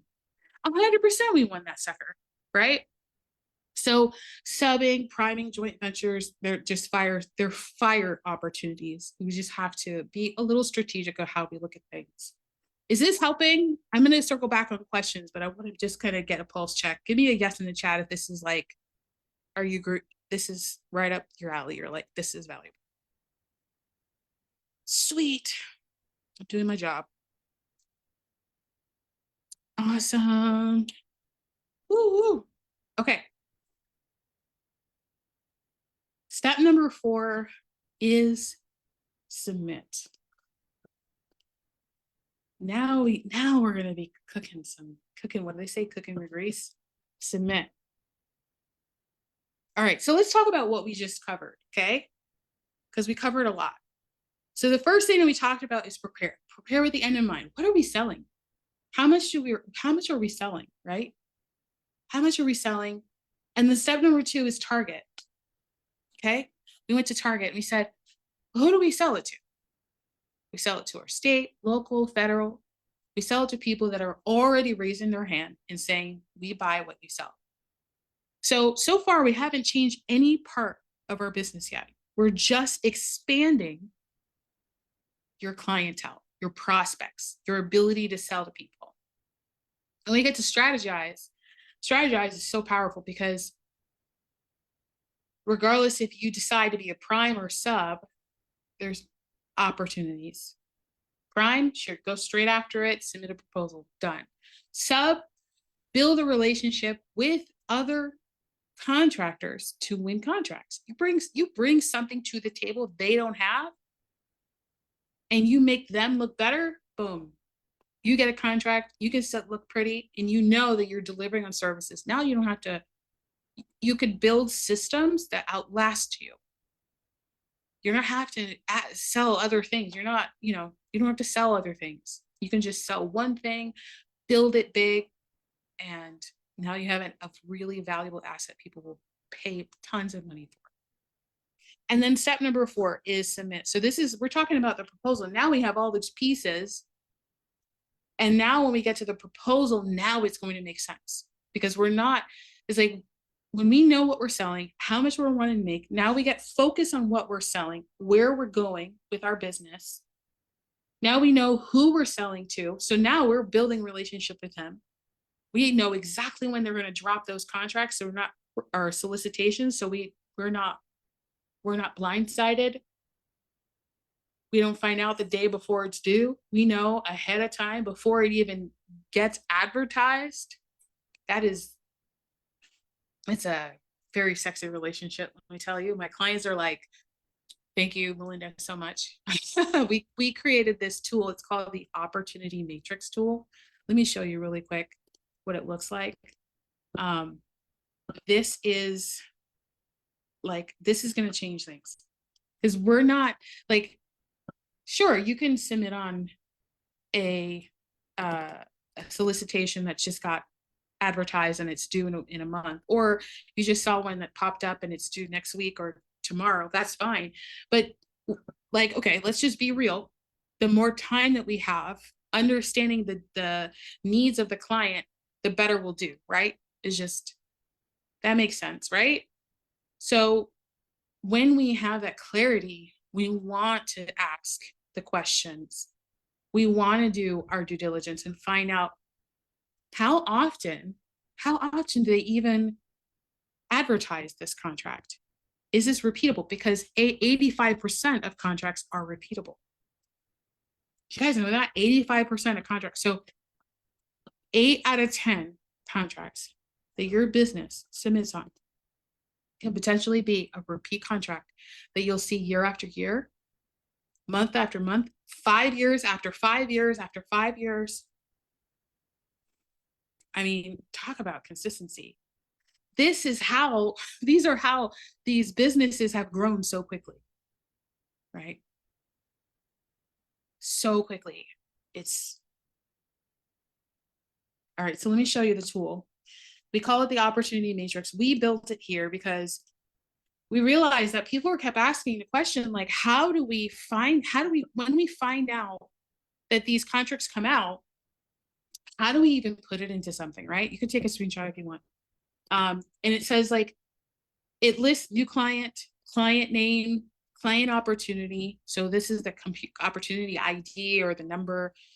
Depending on the client, you may or may not have a number. What's really interesting is that usually once you start building out these numbers, they have it's a pattern, and you could tell what the ID will be like 5 years from now. It is so crazy. It's so insane. So you could actually set up an alert to find that opportunity. Anyway, so solicitation title, scope of work, that's actually what you will be delivering on. The market, if they're state, local, federal, what their sub-market is. Estimated value of the contract. We know this information, it's public record. And then the status of the contract, whether or not someone else has bought it before or got awarded before.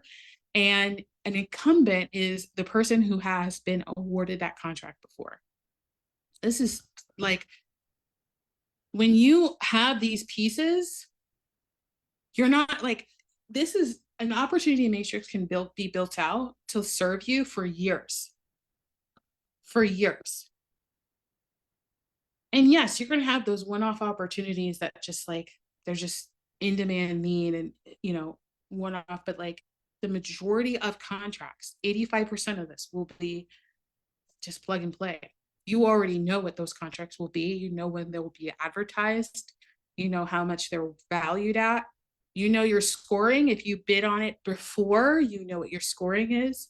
You know the timeline you have to build a relationship with that agency. You know how to reach out to that agency and ask them their feedback as to how your your competitor is doing on that contract, like all of that is available to you, and now you could leverage it to win a contract. Good. So I got an exclamation mark. Yes. Awesome. Okay, good, good, good. So with step 4, submit, this is where we get into this. How many of you have like struggled with the proposal? You need help with it. Like, tell me if it is a challenge for you. Okay, Heather, it is. What part of the proposal is challenging for you?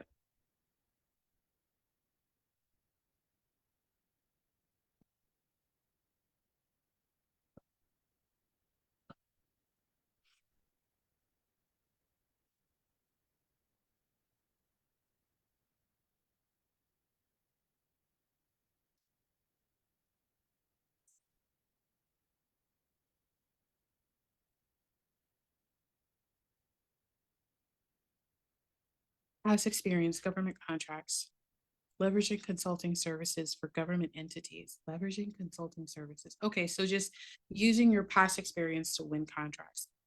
I got you. Okay. Oh, remind me, Jennifer, what do you do in your business? Like, what's the service that you provide?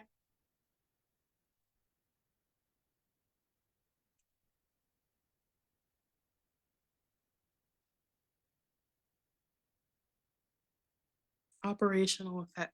What does effective coaching? So what is the result of the thing that you deliver? You want May to, I okay. speak? Yes, go ahead, hon. Okay, so thank you for allowing me to speak. So I am a consultant, so I align processes, performance, and people. So when not having a particular product to sell, it's like hard to articulate how I can come into an organization to align their Yeah. performance and translate that into an actual RFP. Mm. Oh man, give it up for Jennifer. She's doing like transformational work in this world. Okay, thank you so much for that. I can totally help you. The product is challenging because it's like it has different terminology depending on who you're speaking to. So if you're talking to a small business owner like me, I'm thinking, you know, it's going to have to, it's related to bottom line, like the profit bottom line. If you're talking to a corporation, they're going to be thinking about people, productivity, and profit, right? All three of the, so your solutions are delivering on those services, changing those services, making them better. If you're talking to the government,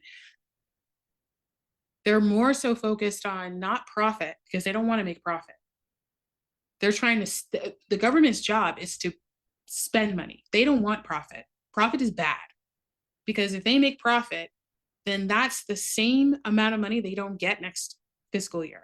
So if you help them save $1 million, then that's $1 million they don't get next year, right? Or $1 billion that they don't get next year. So we don't want to talk about profit in government.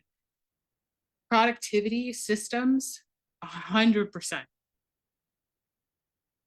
So really just you don't need a product. You just need to know how to solve the problem. You just need to know how to solve the problem. I can totally help you with that because it's, yeah. You're welcome. We'll talk more about that later. But yes, and you're not alone, right? But once you can figure out what is the end result that your buyer wants, then that is what you sell. Because they're looking for the solution to a problem. So you just need to find out what the problem is. And then you talk to the problem. You say, this is how to solve it. Like, I'm thirsty. Well, you can have coffee, tea, water. How do you want to solve it? Well, I don't drink coffee. Tea, I've had enough tea. I love tea. It's my favorite drink, but I had enough tea. If I need to drink more water, I'm going to select water. That's how we can, like, what's the problem? The problem is I'm thirsty. These are all the ways that you can solve this problem. And I provide water, which is healthier, which is better for your skin, helps hydrate your organs, blah, blah, blah, blah, blah, right? So yeah, I can totally help you with that. Really good. All right, so there was past experience. Heather, was that somewhat your question about like trying to, you can unmute if you want, like try to, so the submit step is really, really important. So past experience. Yes, so as I mentioned, a couple of contracts I did not win, and it was from the feedback that I received was because I don't have any past experience in the government space, municipality space, or I haven't won any contracts. So that was the reason that I have not, that was told to me, let's say that. I already know, because I know exactly how you felt. You were like, okay, thank you, hung up the phone. You're like, well, Yeah. then how the heck do I get Yeah, experience? catch 22 all the way. Like, help me help you. Okay. I'd have to see the RFP. And I'd have to know the client. Who was the client? It was a city here in Texas. They were wanting a health insurance agent for all of their employees. So they're wanting to, they were wanting to kind of, I guess, leverage or see any other cities that I have managed their health insurance for their employees. Yeah. Was it a big city or a little city? Or Their employees were 5,300. So okay. yeah. Yeah. Okay. Yeah, it came down to strategy. It came down to strategy. There was, yeah. So it's really interesting. It's like, how do you get into government contracting when they want to see government contract past performance? Like, how do we do this, Belinda? Correct. So this is how do you solve the problem? This is how you solve the problem. You show like for like. Because even though they gave you that answer, I mean, you live in the state of Texas. Unless, like, if you could show that you have insured 5,300 people or somewhere around that or more, then that's something you can leverage. Because you could just say like for like, even if it's not government clients, unless in the RFP, the solicitation that you responded to, it says specifically to have past experience. Because if that's the case, then one way you could do it, and there's tons of ways you could do it, but one way to improve your chances of winning is to find a smaller contract, win that, and then take that smaller contract in your past performance experience of insuring 5,300 plus people into that proposal. And now they got nothing to say because now you have experience with a contract and you have experience with that size of contract. Okay. Yeah. So this is why submit is so, so, so important. Yeah. So Dannon says that I use my past experience as a government employee working in budget to get a small contract. 100%. Yeah. You could, it's how you tell the story. So like, if you say like, this is what I do, and I could totally do this, and like it's not about, it has nothing. So I want you guys to understand, it has nothing to do with you. Because once you submit a contract or proposal for a contract, all they want is paper, a trail to say that they fulfilled on the solicitation.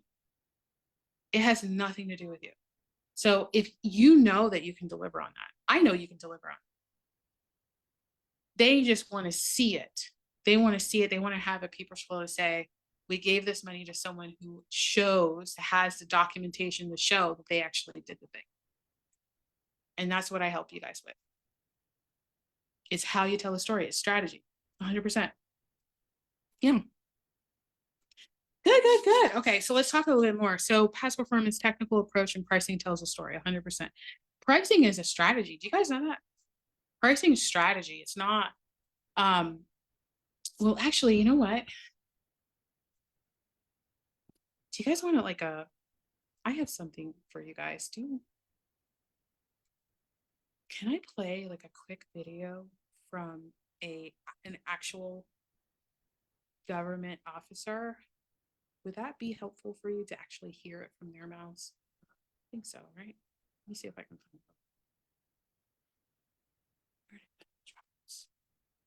Okay, you got it. So I should have had it up. I forgot. Okay, here it is. 3 mistakes here. I think this is going to help you a ton.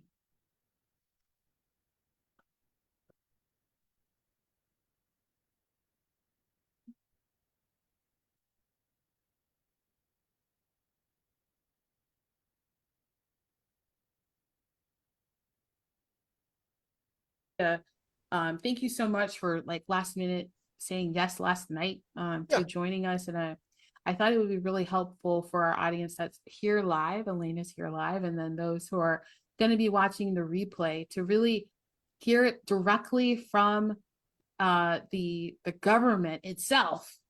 You make me sound so ominous. Give me all your money. Well, give me all your money and then here's your money back. Yeah, pretty much. So just to take a few minutes and talk about just kind of what are some of the mistakes that you see government contractors make and what you do in your job, and just kind of talk about the process a little bit. The top 3 mistakes that people make are generally all based on the same one. But just to give you a quick rundown, I work for the Mississippi Department of Transportation, and I am over a certain area of contracts. I work on the roadside, so we have to hire mowing contractors. I'm also in charge of our rest areas, the bathrooms, buildings on the interstate, so we have to hire janitorial contracts, those kinds of things, pest control, all of those. It is interesting to me the people who want to get into this that say, let's say that we've got one of our welcome centers over in Vicksburg, and they say, oh, well, I'd like to be the janitor. I can clean the place. So, okay, great. There are hoops that you have to jump through when it comes to getting all of your ducks in a row. And what do I mean by that? We had a really fantastic landscape contractor over there, and I miss him dearly. He retired. Did a fantastic job. Really small one-man operation, him and his mower and his blower. But it took him a while. When he won the bid, it took him a while to get his insurance. That was the main thing. What kind of insurance do I need? Now, fortunately, we do have a system in place that it filters a few people out. But we say, hey, before you get started, just know that you're going to need these things. You're going to need workman's comp insurance. If you're a landscaper, you're going to need liability insurance because you're going to throw a rock and break a window. That's just the way it works. Those kinds of things.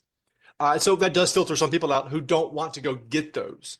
But at the end, when they do win the bid, and by the way, I'm going to use the word bid, but I've been told by legal, hey, be very careful when you're using these terms because if it's under a certain dollar amount, it's not a bid. It's a contract proposal. It's over. So it's not a sealed bid or a bid bond and all those things. By the way, a lot of states do have a bond requirement. We have recently reevaluated our bond requirements and have dropped them completely because all it was doing was making more work on our part and expense on the part of the bidder, and they were just passing that on to us in the first place. So we thought through, what are we saying the bid is for? Okay, well, if the person doesn't fulfill the terms of their contract, the bid is there for us to have the money to pay somebody anyway. We have to pay somebody no matter what we do, if we had it or didn't have it. So we've dropped that in an effort to try to gather more bids. The sad thing is, typically when I go put out a request for proposal, I get 2 or 3. I'm like, I had a guy. We have a very, very small property that one of the elected officials owns. It's his office. He didn't own it. It's his office. I mean, the place takes about 30 seconds to mow. And I could not get anyone in that town to bid on a landscape contract. And I'm like, dude. Wow. Dude, the lowest bid, I am required to accept the lowest bid no matter what it is. It could be $50 gajillion a year, and I'm required to accept it.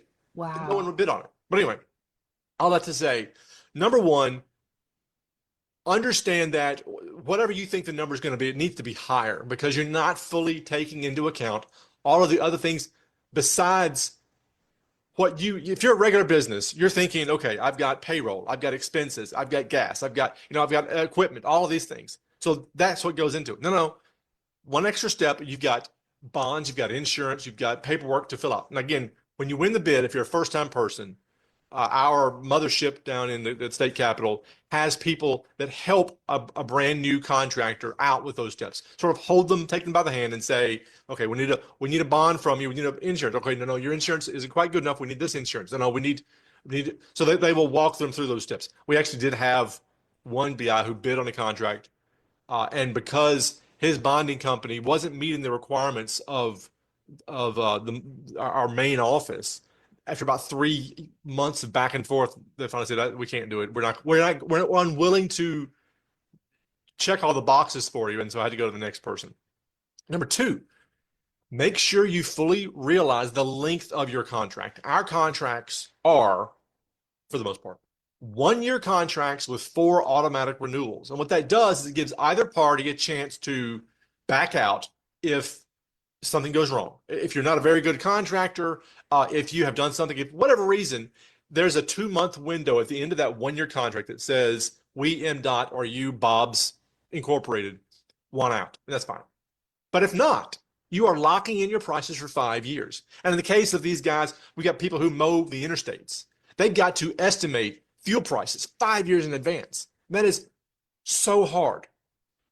The third one goes along with it, which is, I am so concerned that I'm not going to win this bid. I'm really going to underbid to make sure I win the bid and figure it out elsewhere. No. We had some, bless his heart, we had some fella down in one of our areas. We've got a rest area on either side of the interstate, northbound and southbound. So there's 2 properties.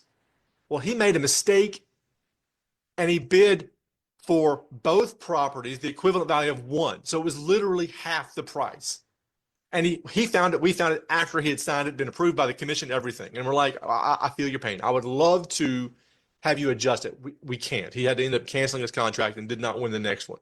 But he had to eat it for an entire year. And he was faced with the choice of, hey, I can back out at any point. I can say, hey, he could have backed out after 2 months when we realized the mistake, or he realized his mistake. Literally just didn't go ×2. But he was so afraid of losing the contract. He said, I'll just figure it out for a year. Well, in a year's time, he had made 50% of what he was going under because he wasn't willing to risk losing the contract because you get this thing, hey, what if there's always this, what if the next person's $1 more? What do I do? So I'm going to constantly knock down that price in my head.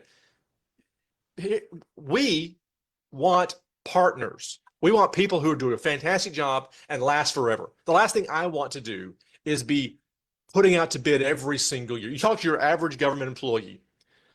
We want to do the minimum amount of work possible, right? Exactly. Whatever it does, take things off of my plate and I don't have to worry about it. So I want somebody who's going to have a 5-year contract that wins the bid next time. And I don't ever talk to them for 5 years. I tell all of my contractors, I'm going to treat you, and Melinda's not going to understand this reference. I'm going to treat you like an offensive lineman, right?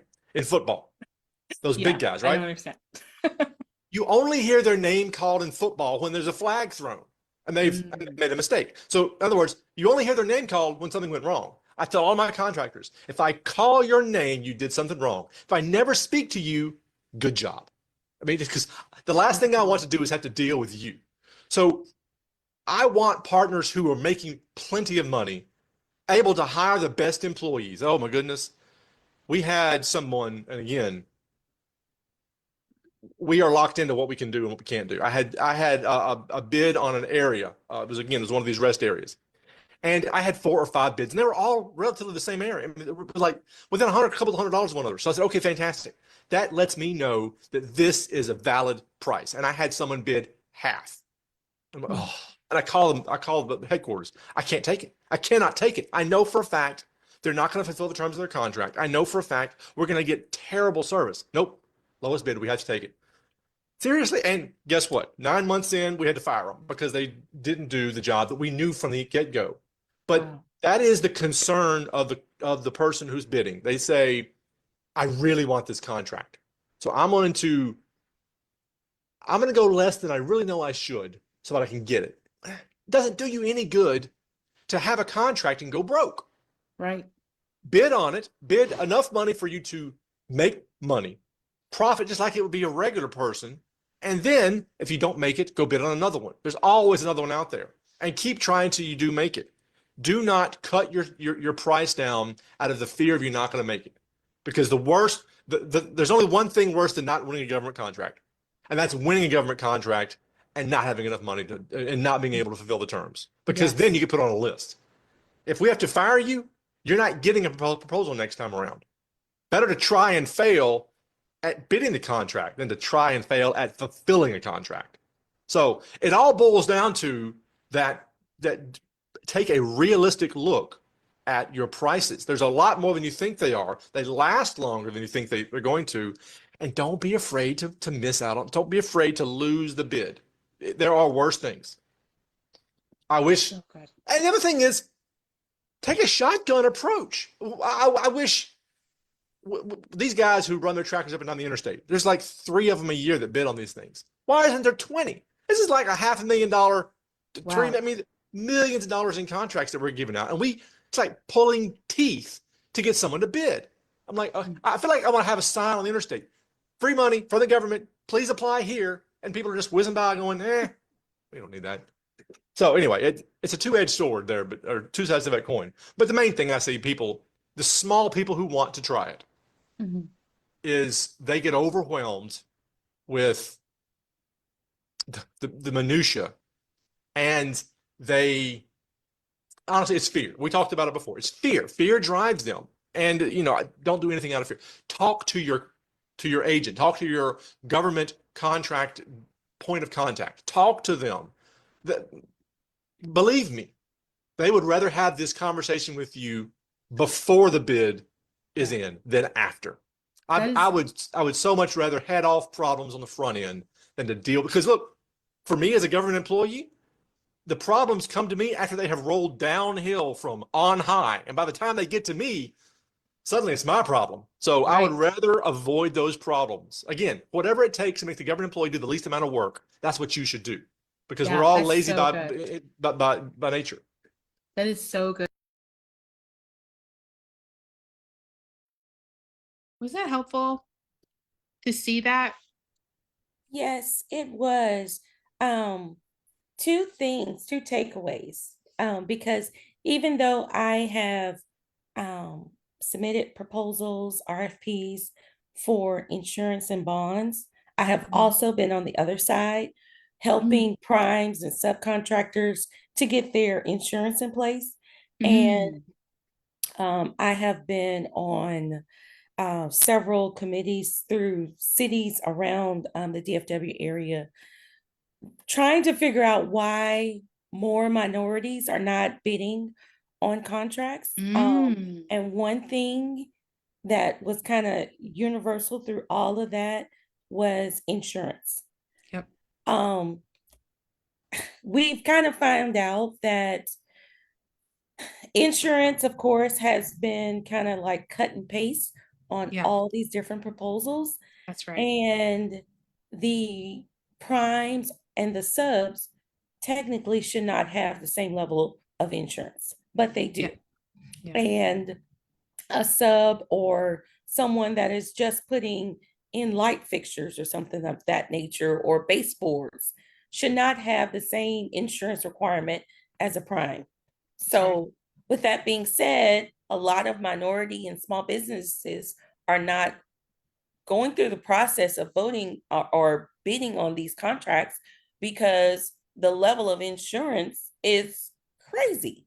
Like in Texas, for one, I've seen where a lot of contracts or proposals are requiring subs and primes to have workman's comp. Workman's comp is not a requirement in Texas.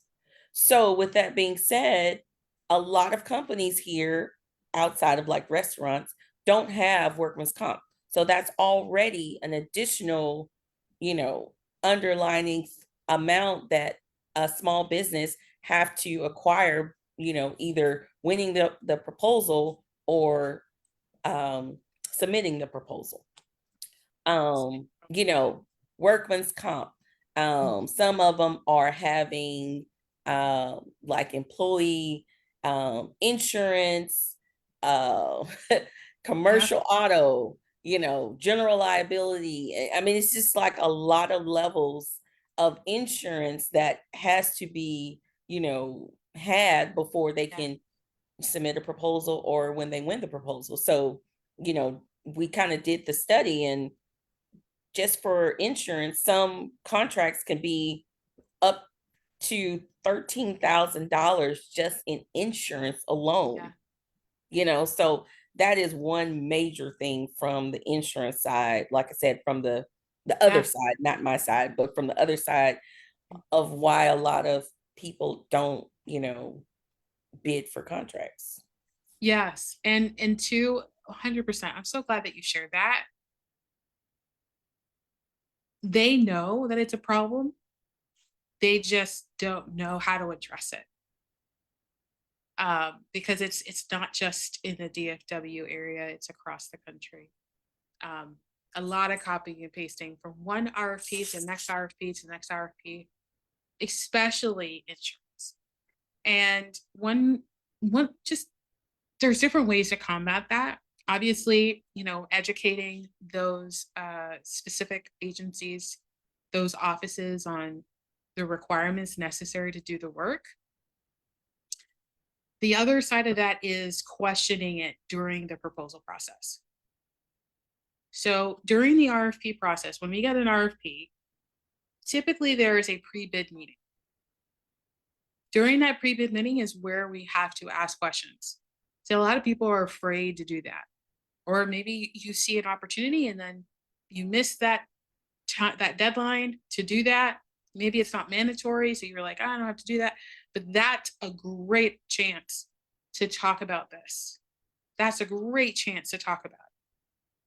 Because more than likely, because they're not the insurance expert like you, Heather, they don't know. They have no idea. They're doing what they're told to do. Just pull from the last one that we did and just copy and paste. And so my friend Pepper at the Mississippi Department of Transportation, he was talking about bonding, which is, under insurance requirement for construction.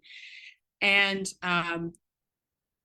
so I've seen it in other municipalities too. They're changing that role. So it says in the RFP, it says, it's like upon award, the contractor is supposed to supply this, blah, blah, blah, blah, blah, or upon award to provide, insurance certificate for this contract, blah, blah, blah.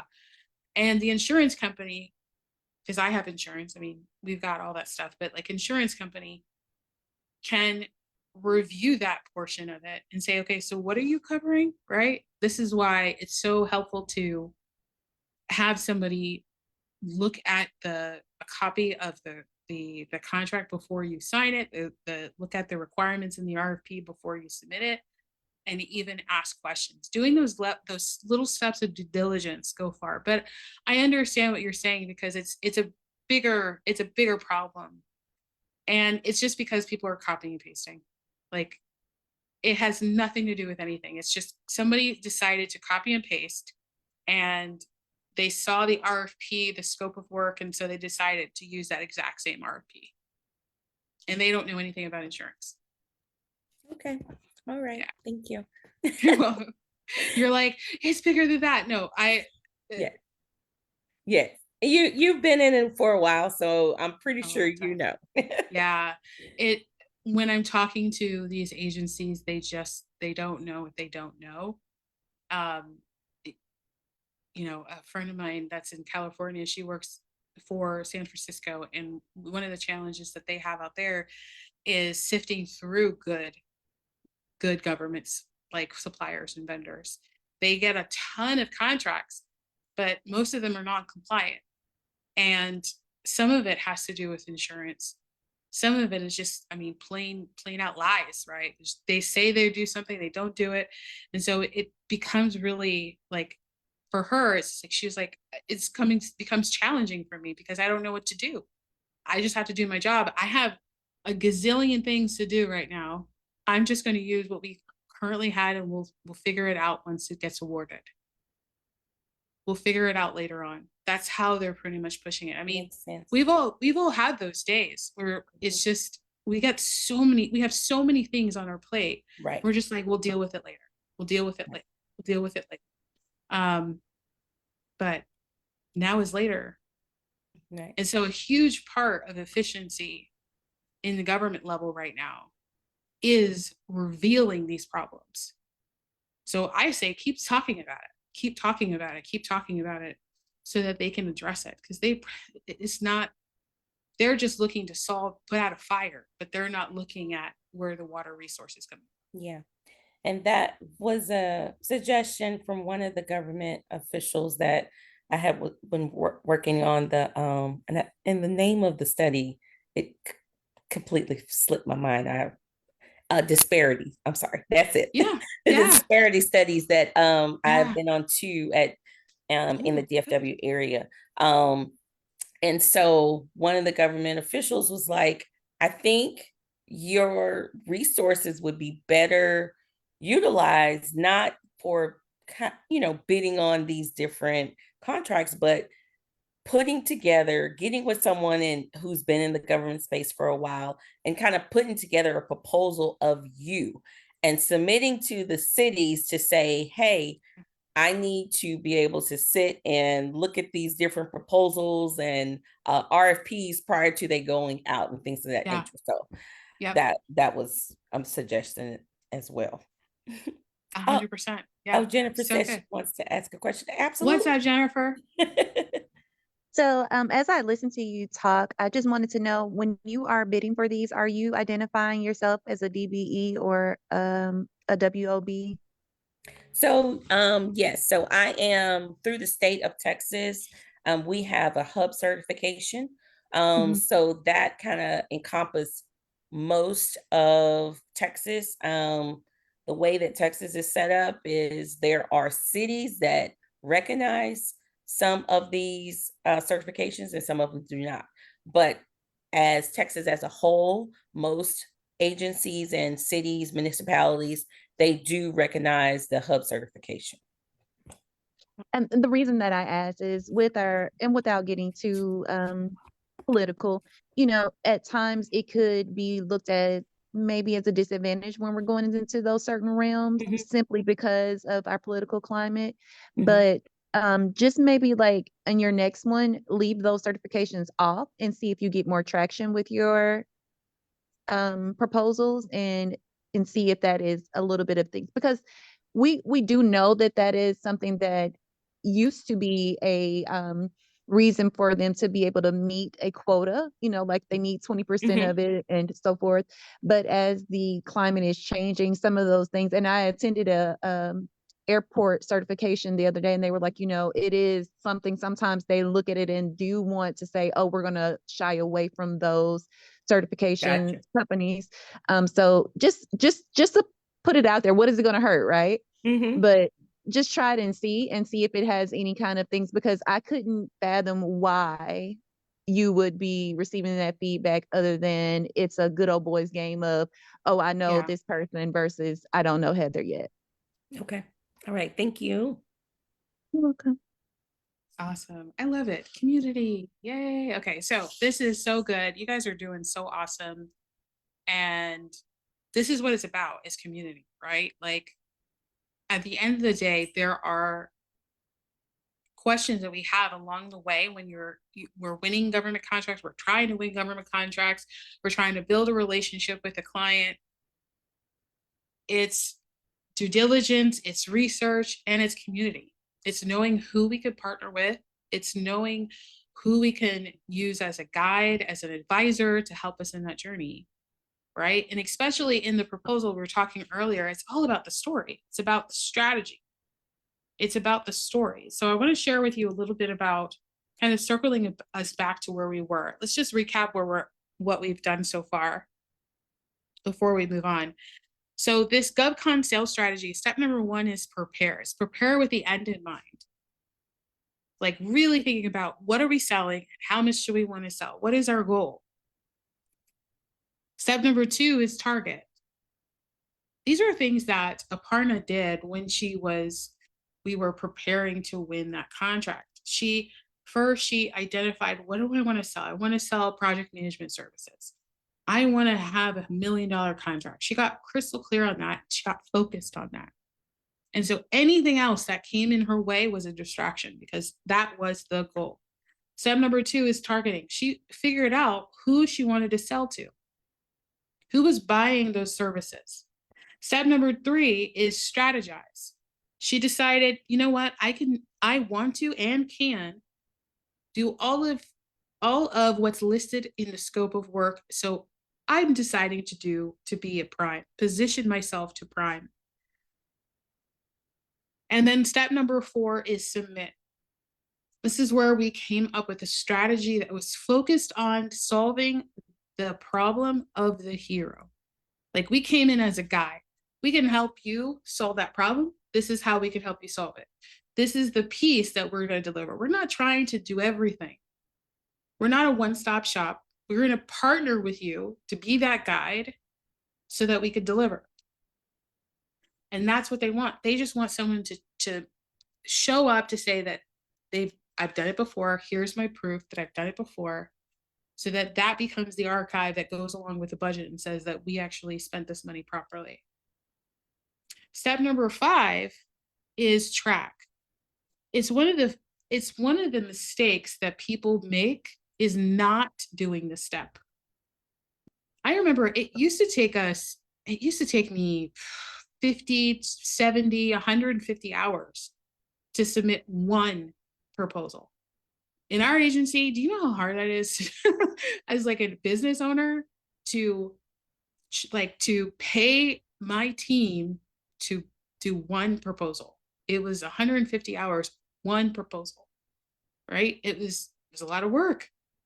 And now we decided, okay, so we have a formula, it's working, and we're going to take that and we're going to leverage AI. We're going to leverage AI and put it into AI so that it can go faster. And we have it down to like 2 hours now, 2-3 hours with all of the previous elements like that we talked about in the 4 steps. And we're ready to write proposals in a few hours, 1 to 2 hours max. Sometimes it takes a little bit longer depending on the question if we don't have that information. But that's why we walk through this step by step. We have a specific form we have our clients go through. They dictate the response. We use our formula to make sure that it is compliant. And yeah, it's super fun. It is super fun, Heather. So what we've done here is that when we get to track, when we submit the proposal, okay, so let's be honest. When we submit the proposal and, okay, sure, this is good. So we submit the proposal and we look back and we're like, oh, we didn't hear anything, right? We didn't hear anything. So we're just going to move on to the next thing. We're going to move on to the next thing. The challenge with this step is that you always want to get feedback. 100% time.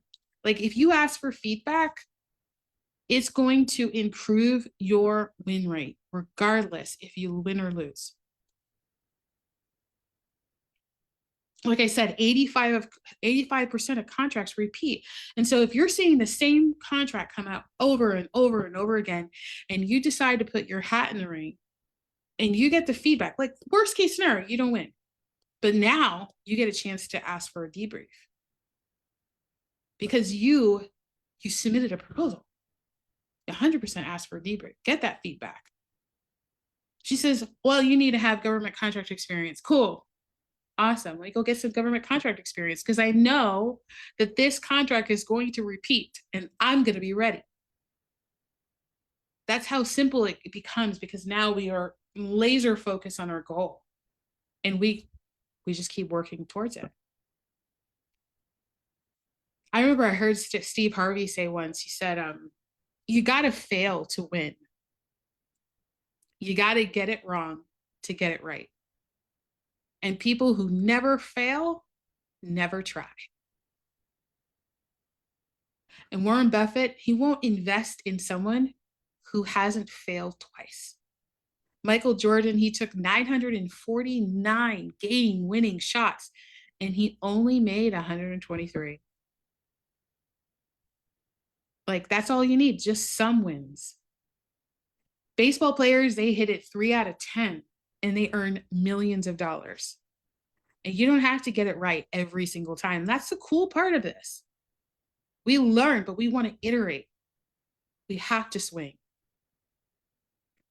And let's be honest, like, delay is the killer of dreams. We shoulda, woulda, coulda happens. It's like the last thing I remember I heard Les Brown say, you know, the graveyard is full of people with shoulds, woulds, and coulds because they just didn't fulfill the thing that they wanted to in their lifetime. They thought, we'll have it tomorrow. We'll do it later. We'll get it when everything works. When we have everything lines up perfectly and we could check this box, then we'll move forward. Life is not like that. Like if a partner had delayed, she would have missed out on that $1 million contract, hands down. She'd be billing hourly, still surviving, not thriving. And we already decided earlier, we said that poverty is a decision. So we're not going to make that decision. We're going to decide to leap. We already did that. Because most clients that tell me, oh my gosh, when I reveal this and we walk through the steps, clients say to me, I wish I would have done this sooner. Melinda, I have read the books, I watched the YouTube videos, I went to the courses, I did the groups, I did the community, all these things, and I still didn't get the result. I've been figuring it out, and you did it in like focus, decision, leaps. Okay, so let me know in the chat, like, what did you learn today? What did you learn today? Like, what was a takeaway from today?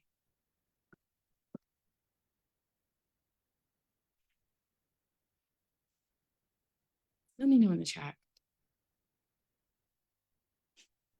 Well, that's good, Heather. I love hearing that. So many things. Yes, positioning the story is important. 100%, Jennifer. Yeah. I love this community. You guys are just loving each other. I love it.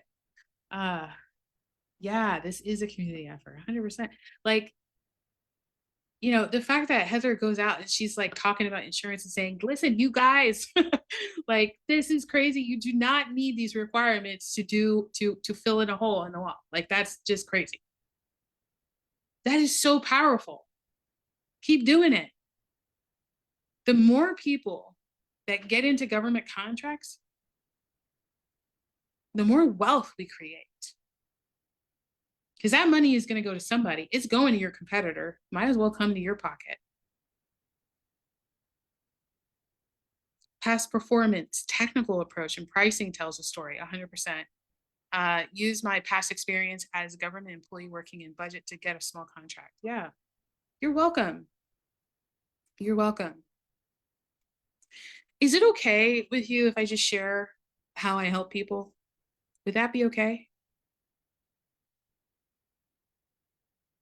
I have something coming up that I would love to invite you guys to. I think this is a good group. So we call it a 3-day proposal sprint. A 3-day proposal sprint. And the goal of this sprint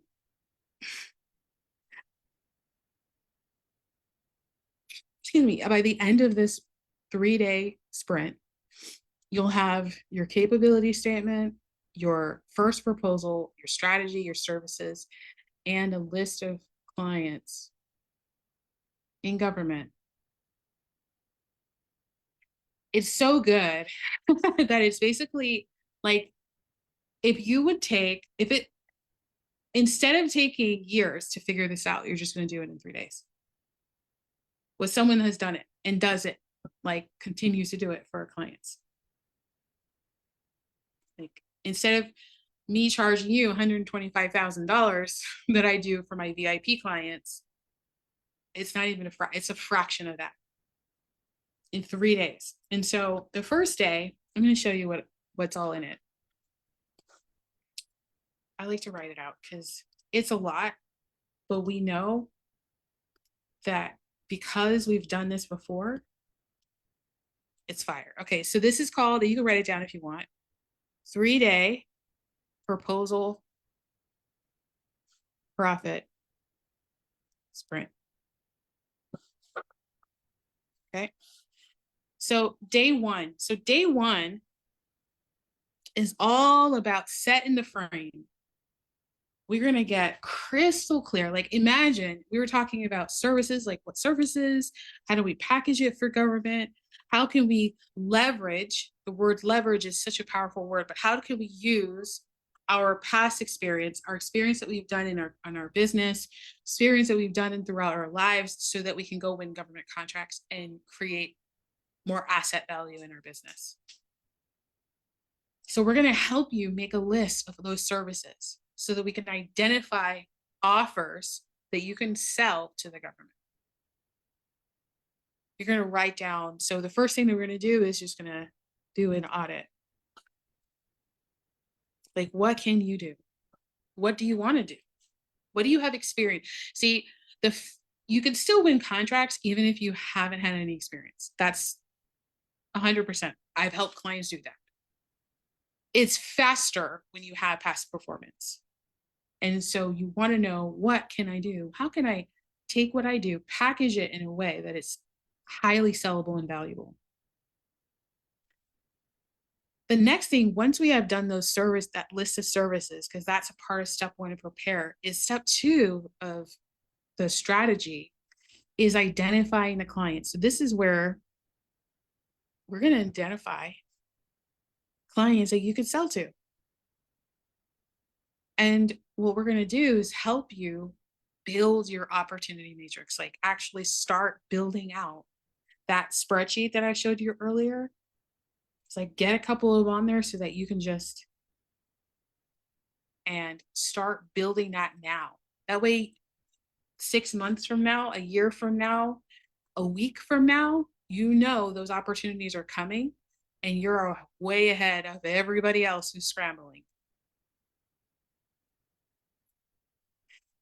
Then, once we've created that opportunity matrix, I didn't spell that right, but that's okay.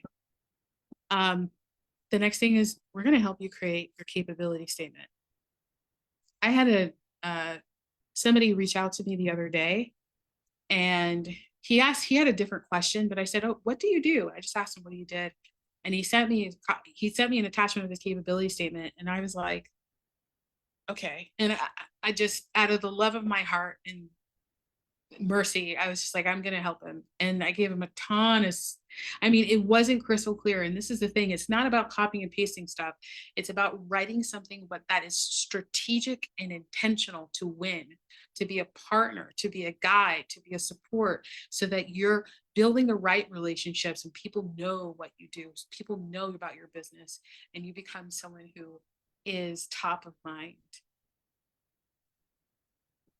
So that's what we're going to do day 2. The last thing that we're going to do in day 1 is we're going to find an RFP. Guys, this is like, I wish this offer existed like 10 years, 15 years ago.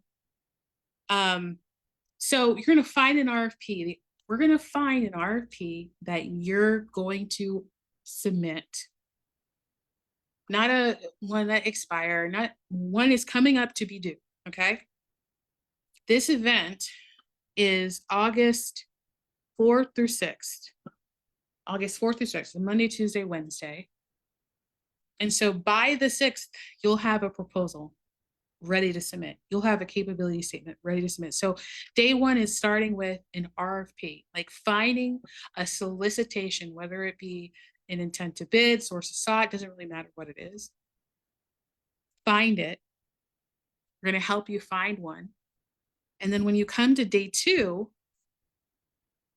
we're going to work on the proposal. So this is like, day two is about strategy, writing, and like not writing in the old fashioned way. It's so funny I can say that now, but writing with AI.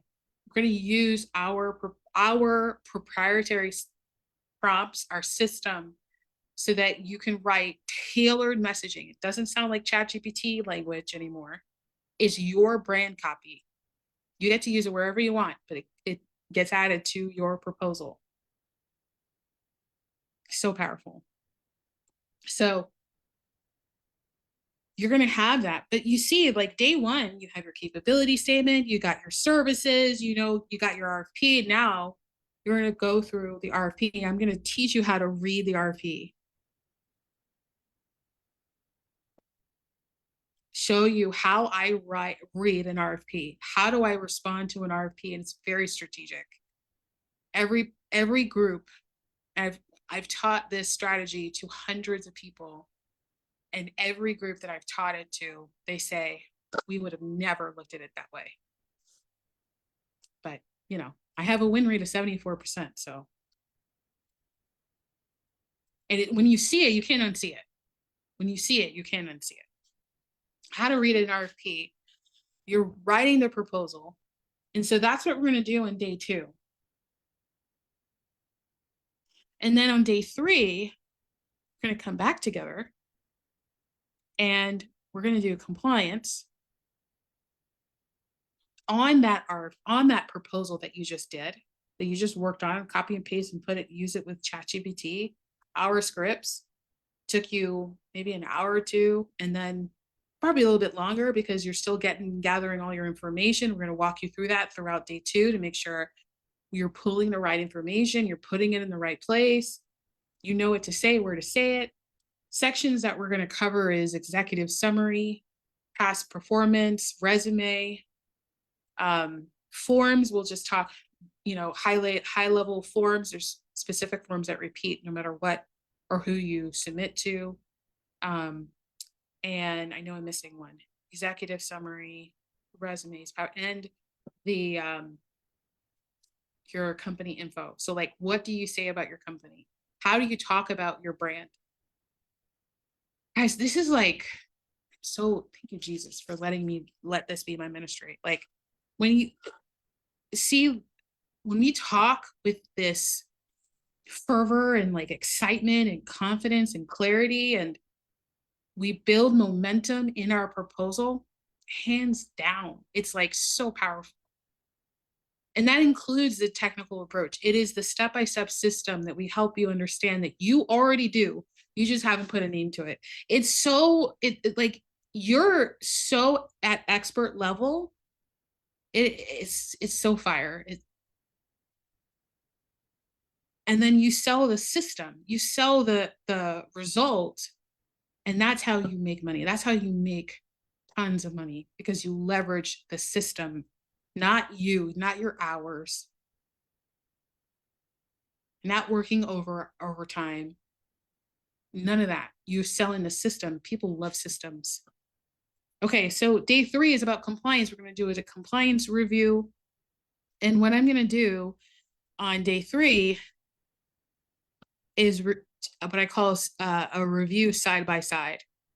So I'm going to pull up your proposal. I'm going to pull up the RFP that you're responding to, and I mean, literally go through and give you my suggestions, my observations, improvements, so that by the end of day three, you have a final proposal that has been reviewed by someone that helps clients win billions of dollars, and that you could just literally submit. Now, I didn't mention this earlier on day two, is we talk about fee. There's different pricing strategies. I'm going to cover those pricing strategies and how to utilize them, whether you're going to be prime or subcontract.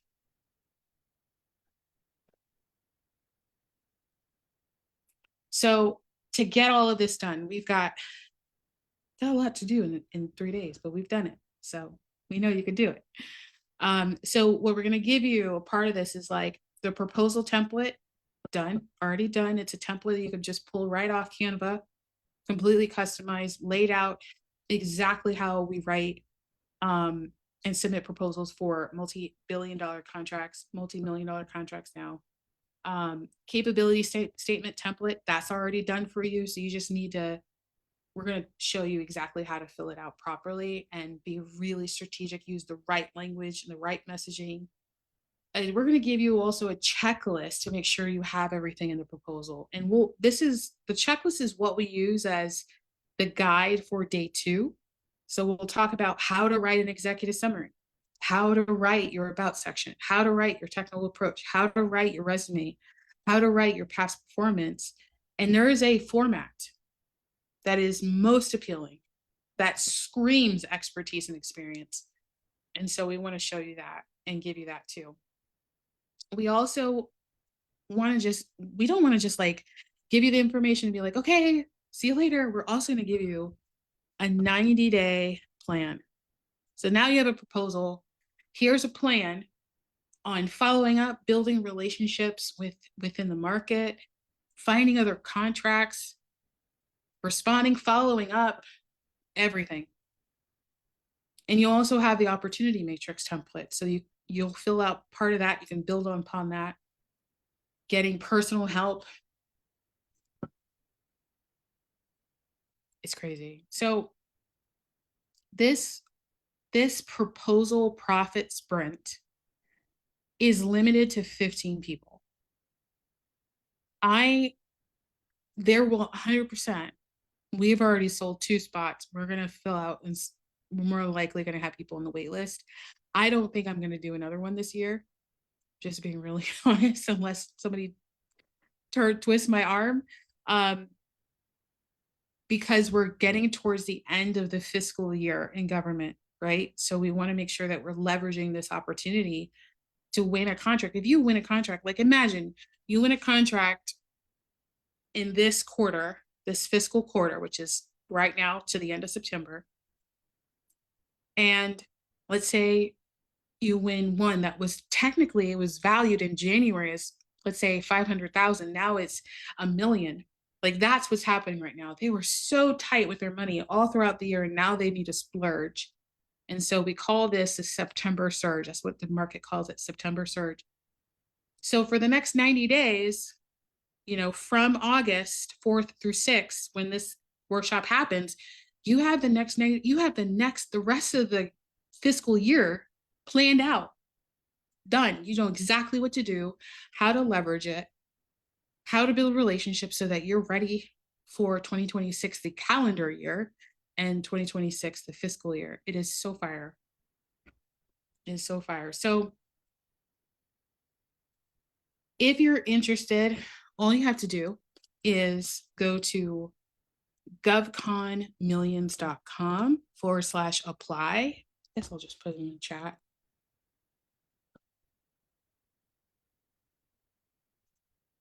And just apply, fill out the form. If you get approved to book a call, you book a call, and see if it's a right fit for us to work together for this program. And that's it. Super simple. Does anybody have questions?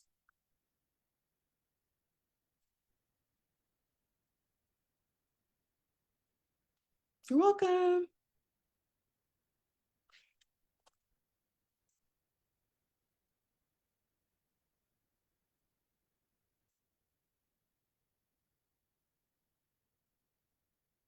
I am in Orlando, Florida. So this will be a virtual event. You don't need to get on a plane, get a hotel. We want to make it easy and simple and have everyone in front of their own computer as comfortable as possible. You're welcome, Heather.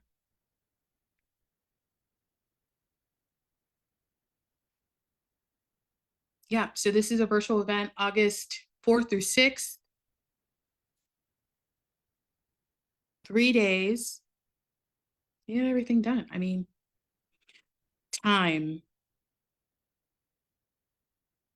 Oh, so day one is a half day. We start in the afternoon, and then day two is a full day. So it's an 8 to 5. And then day three is a half day. It's just the morning after in the morning. So whenever we finish. So if you still have some proposal work to do, or if you still have questions, we stay on until 5. We want to make sure everybody has everything.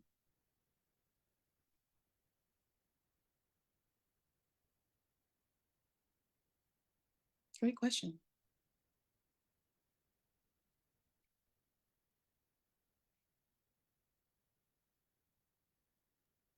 I just wanted to say thank you for offering all of this information and answering our questions. We really appreciate it. Oh, you're welcome, Jennifer. It's my pleasure. You know, it's my pleasure. I love doing this.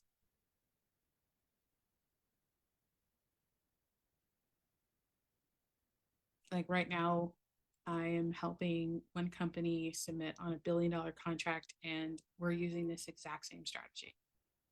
Exact same. And so the next activity is teaching their team how to do this. It's so fire. It's like, oh my gosh. Hey, Melinda. I Hey. apologize for joining late. I didn't get your email until it was in my spam, and I apologize. I didn't look, and when I did look, Yeah. it's too. I got on too late. So, do you Okay. have a recording, or are you going to do this session Yeah. again? Yeah, I will actually resend this out because I realize we had about 70 people register. So definitely expected more people, but we will be reaching out with a replay from today. Thank you. Yeah, with a direct link to today's replay so you guys can take a look at it. Excellent. And a link to apply. So thank you so much for asking. And I'm so glad that you found it. Yeah, me We were too. trying to figure, we were like, I had somebody looking in the background. They're like, no, the email went out. We see people like it Well, delivered. And I'm like, okay, well then there's something else. So good to there know. is Thank you something so else. much. If you go back to the invite, it Yeah. said that the meeting was on the 8th and it had ended. Yeah. You should go back and look at it. The invite says the meeting ended. It was on the 8th, same Oh time, man. July 8th, On Eventbrite. on Eventbrite. Yes. Yeah, Eventbrite has something. Okay. So I that might be appreciate the you. Thank reason you. why. I know that's probably exactly what it is. It's probably exactly what it is. So yeah, it's, but thank you so much for letting me know. That we can make sure that we fix it for next time. But I'm glad that you got here. Glad we got a chance to connect. And tell me your name again. My name is Roberta. Roberta. Ooh, I love that name. Well, it's nice to meet you, Roberta. Nice to meet you, Melinda, also. Sounds like you have a lot of experience. Yes. Yeah. So I was going to say, what's your background? Yeah. So I shared a little bit about this earlier, but the story is that I was in corporate America, and that's where I learned government contracting. I didn't even know it was called government contracting. They didn't call it that, of course, right? The less you know, right? And when I started my own agency, I had already created a proven, very highly profitable system, which we talked about today. And that led to my agency clients winning billions of dollars.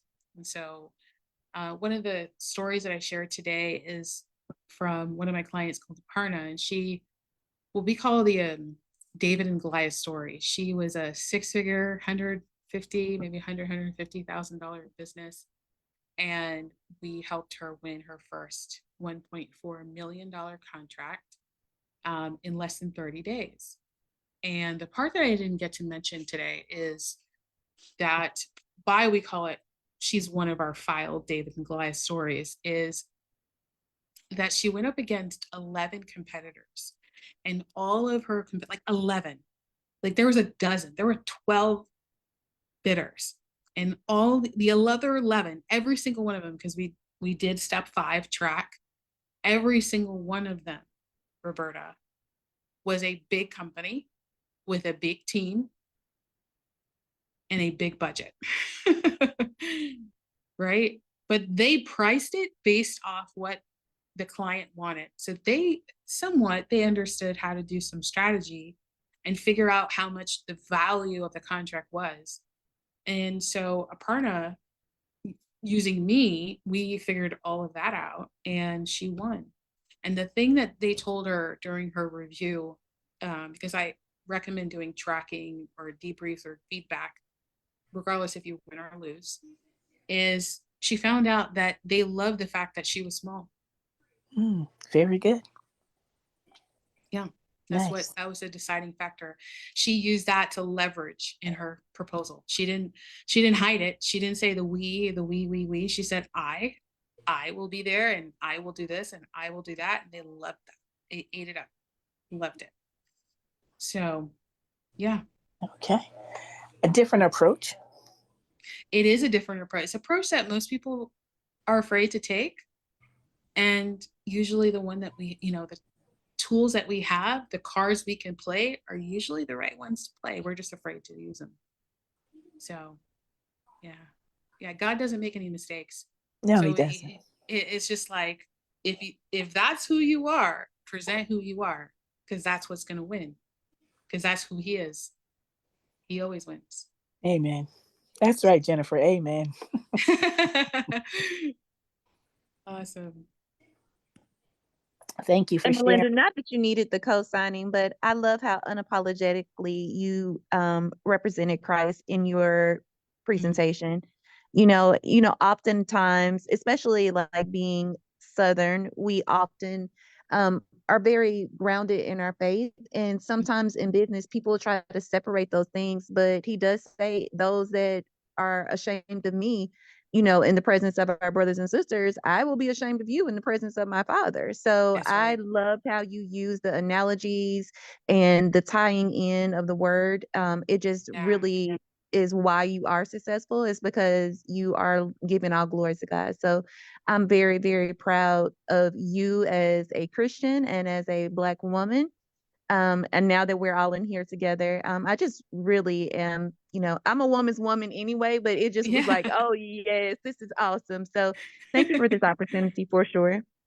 Absolutely, Jennifer. Thank you so much. Oh man, God is so good. Holy Spirit reminded me this morning. He said everything is intentional.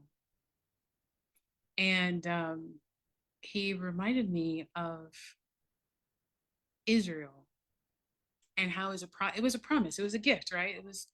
That's what Abraham was working towards. He was like, oh, I'm the father of many nations. I'm no longer the father of many sons. I'm the father of many nations. And I was like elevated this old man who is just going on trust. Like before that covenant that he made with God, there was no proof that if he left everything he knew, that it would be fruitful. There was nothing. It was just trust. That's all he went by. And like imagining this is an old man, old man, old woman, and they just went into the wilderness towards the promised land with just trust. Fast forward 400 years, and people who are enslaved are set free by someone else, but have his memory, have the remnants of what he stood for. And they were led to the promised land and they were able to conquer. And what's really cool is like Holy Spirit was like, you see, they had everything they needed. in slavery to build a kingdom in Canaan. Like in Egypt, they were using their hands. They were building, and they were sewing, and they were crafting, and they were hunting and pillaging and yielding and harvesting. And so everything was used for the glory of God, everything. And so when he says like rejoice always, well, that's easy now, right? Because it's rejoice always. That means that no matter what we think is the end of the chapter, there's always more to come. There's Yes, I agree. Yes. there's a story I was reading on Sunday. It was Luke 9:10, and Jesus, he told the disciples, he was like, or the 12, he gave them the same instruction, but he told the 72 disciples, or 70 depending on your translation, and he told them, I want you to go 2 by 2 into all these cities and towns, and I want you to leave everything that you have right now, your money sack, your knapsack, your sandals, everything. I want you to go barefoot into these towns 2 by 2. And I want you to knock on doors. And when they open the door, you're going to just see if they give you back the peace that you give them. If they do, you're good. Just like, work for food. They'll feed you, you just work for food. But if they don't, dust your feet off and let them know who sent you, right? And I'm just kind of shortening it, but there's more to that. And you got to imagine, like, I just sat there and I imagined those 72, no sandals, going into a town they've never been in. They don't know nobody. And it's all based off trust. Like they're just blindly like, I'm just going to trust him. I have no money, no sandals, nowhere to sleep. I don't know anybody here. Imagine like there's people passing you by looking and like, why don't you have sandals? Why don't you have money? Like, who are you? Where are you from? Right. And in my mind, I'm like, those are all distractions, because the decision that they made while stepping into that land was, I'm going to knock on the door until I get an opportunity to answer the calling. And I don't even know what I'm going to do as work in order to get fed. What if I don't have the right skill set? What if I don't know how to do the thing they're asking me to do? And I mean, all of that took trust, all of it. And so sometimes it might feel like uncomfortable to do something new, do something you already knew that you were going to do anyway. You're already called to do something. You already knew you're going to do it. You might as well just do it, because it's on the other end. There's blessings. That's where Jesus afterwards, they did that after they came back to him and said, even like even the demons kneeled to your name after that. He said, oh yeah, and by the way, 72, your name is written in heaven.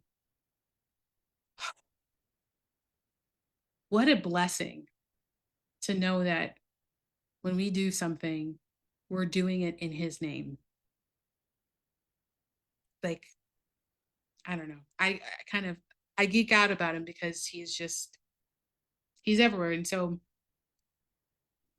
when it comes to building a business, creating assets, like real assets, not just money, you make money today, right? It's temporary. But when we create assets like Saul, David, Solomon, we create assets.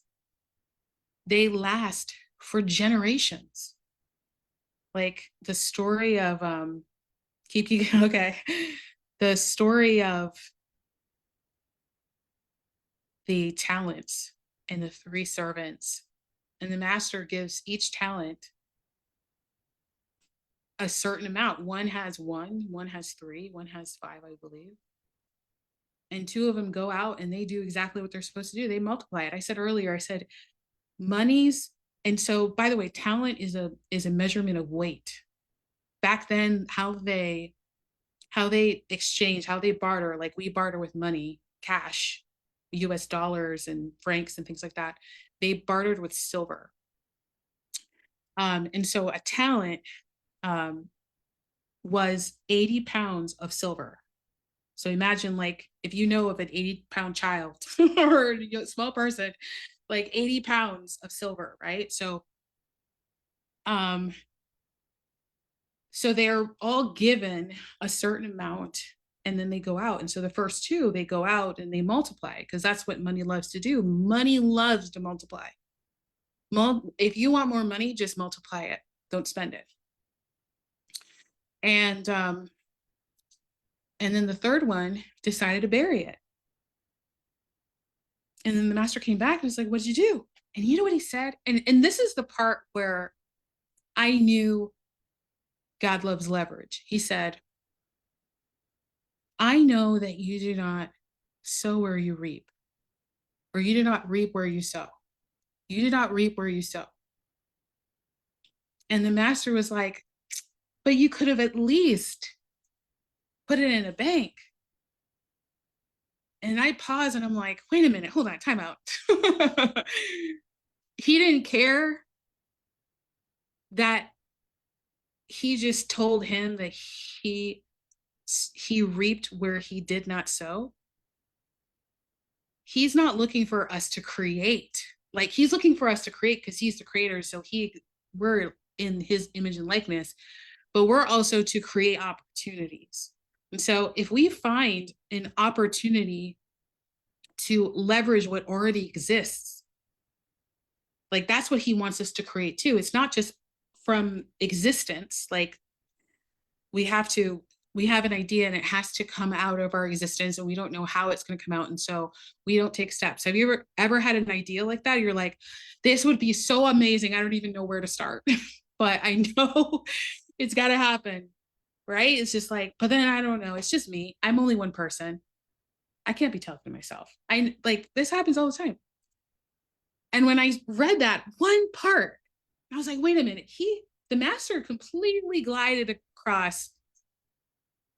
He's not expecting us to sow and reap. He's expecting us to create and reap. It's like totally different. Like, the third servant wasn't saying it's a lie. He wasn't saying something that wasn't true. He was saying a fact, but he was saying the fact as an excuse for not doing something that God called him to do. So it wasn't the fact that he didn't know him. He didn't take action in what he knew. It's like having faith and works, because without one of them, it's dead, like nothing. It's like you can pray all day long, and when you have an opportunity to take action, you don't take it. You're right. I was going to say that word came to me, action. He didn't take action. Yeah. And you said it. Wow. Yeah. That's so cool. Right? So Isn't that cool? Yes. One other thing, Roberta, I want to share with y'all is okay, so go back to Abram. Like, a lot of the unweaving that I'm doing in my journey has everything to do with Abraham. I thought it had a lot to do with Solomon, but Solomon led me to Abraham. And Abraham, when he was Abram, I said to myself, because back then, Abram's time, Old Testament, Genesis, back then names meant something. Like, your name was a part of your existence. Like, your father's name was this, and so your name will be something related to that. Like, it was all within alignment. Lineage. Yes, it was lineage. Yeah. So that's why, like, it's so funny. I remember when I was like a teenager and I was reading the lineage, I was like, man, why do I got to do all this? This is crazy, God. Like, this is insane. Now, as an adult, I read it and I'm like, oh, I'm so grateful that you told me that. Because when we read the actual translation for each name, whoo, it's so beautiful. Anyway, so I'm looking at, and I'm just like, okay. I was like, Holy Spirit, can you tell me, like, I don't know, I keep thinking about Abram's father. I'm like, what is Abram's father's name? So I looked it up, and Abram's father name is Tenor. And I was like, what is that? Like, what does that translate into English? And this is when that like, so his name in English translates to delay and wanderer. I was sitting there, I'm like, wait a minute, time out.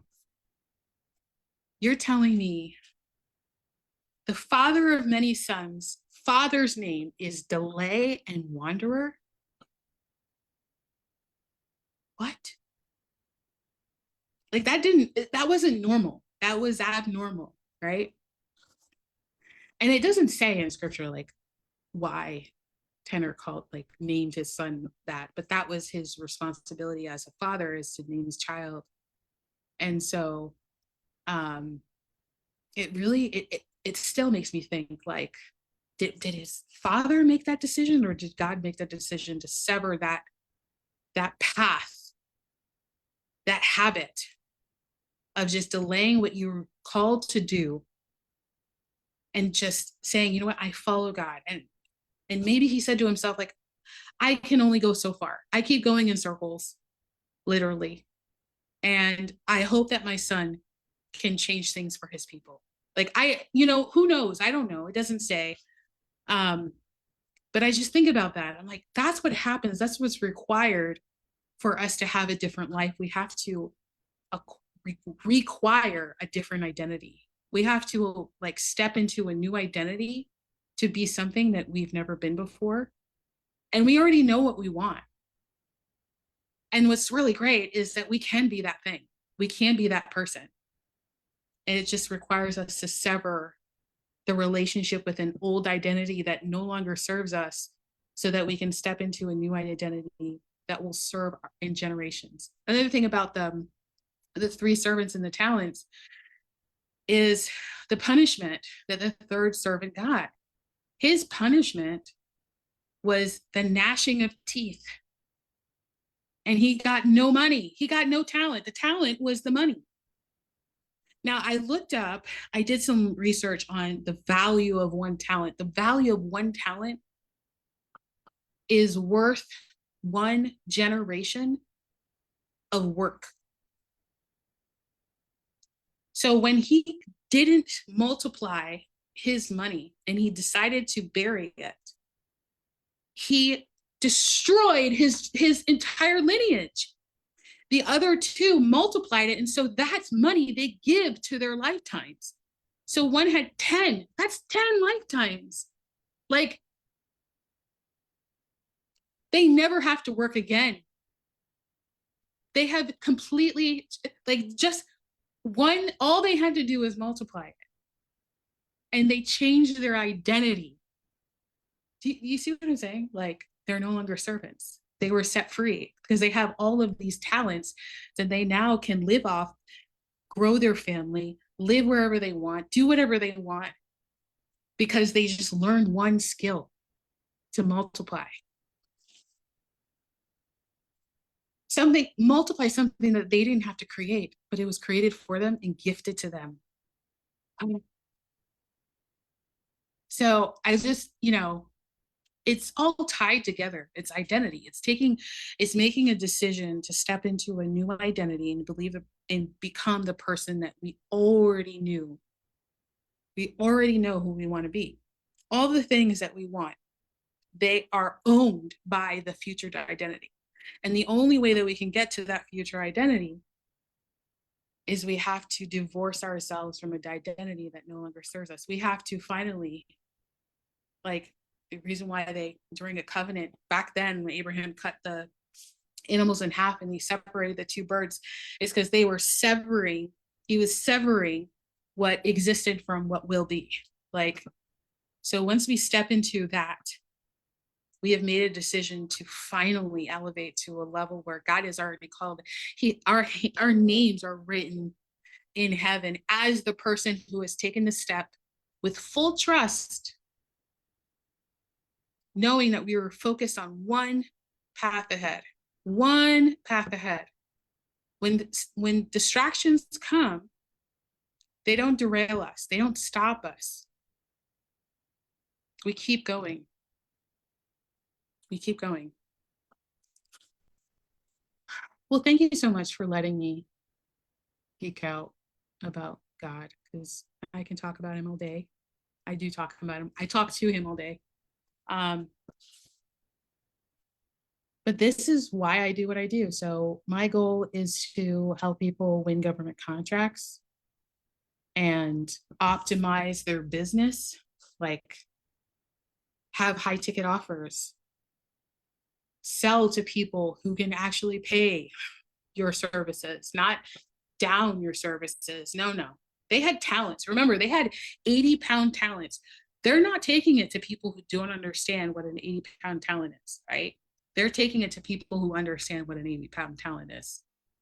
So, like, meeting people at where they are at a higher level, actually identifying who your ideal client is, creating high ticket offers, selling government contracts, like selling services for government contracts so you can stabilize your business, and optimizing with systems and processes that will just help you exit your business.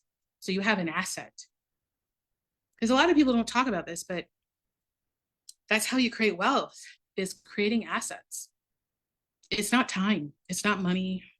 Like, the depreciation of a dollar goes down every day. It is the asset. If you have a business, that's an asset. If a business can make money and it has proof of making money, it is the value of the money it's made. That's the value of that asset.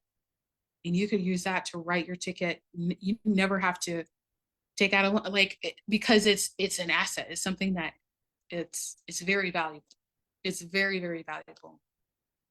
And that's my mission, is to help people build businesses that are true legacies. Even if they sell it, it's still something that's very valuable and that can take care of their generations to come of their family. So, any other questions, thoughts, ideas? I love that this is community online. Thank you so much for letting me share about government contracting. And again, if you're interested in saving your spot, just go ahead and apply. govconmillions.com/apply. And yeah, if you're a good fit, book a call, and that's it. But God bless you guys. Take care. Enjoy your week. And I'll talk to you very, very soon.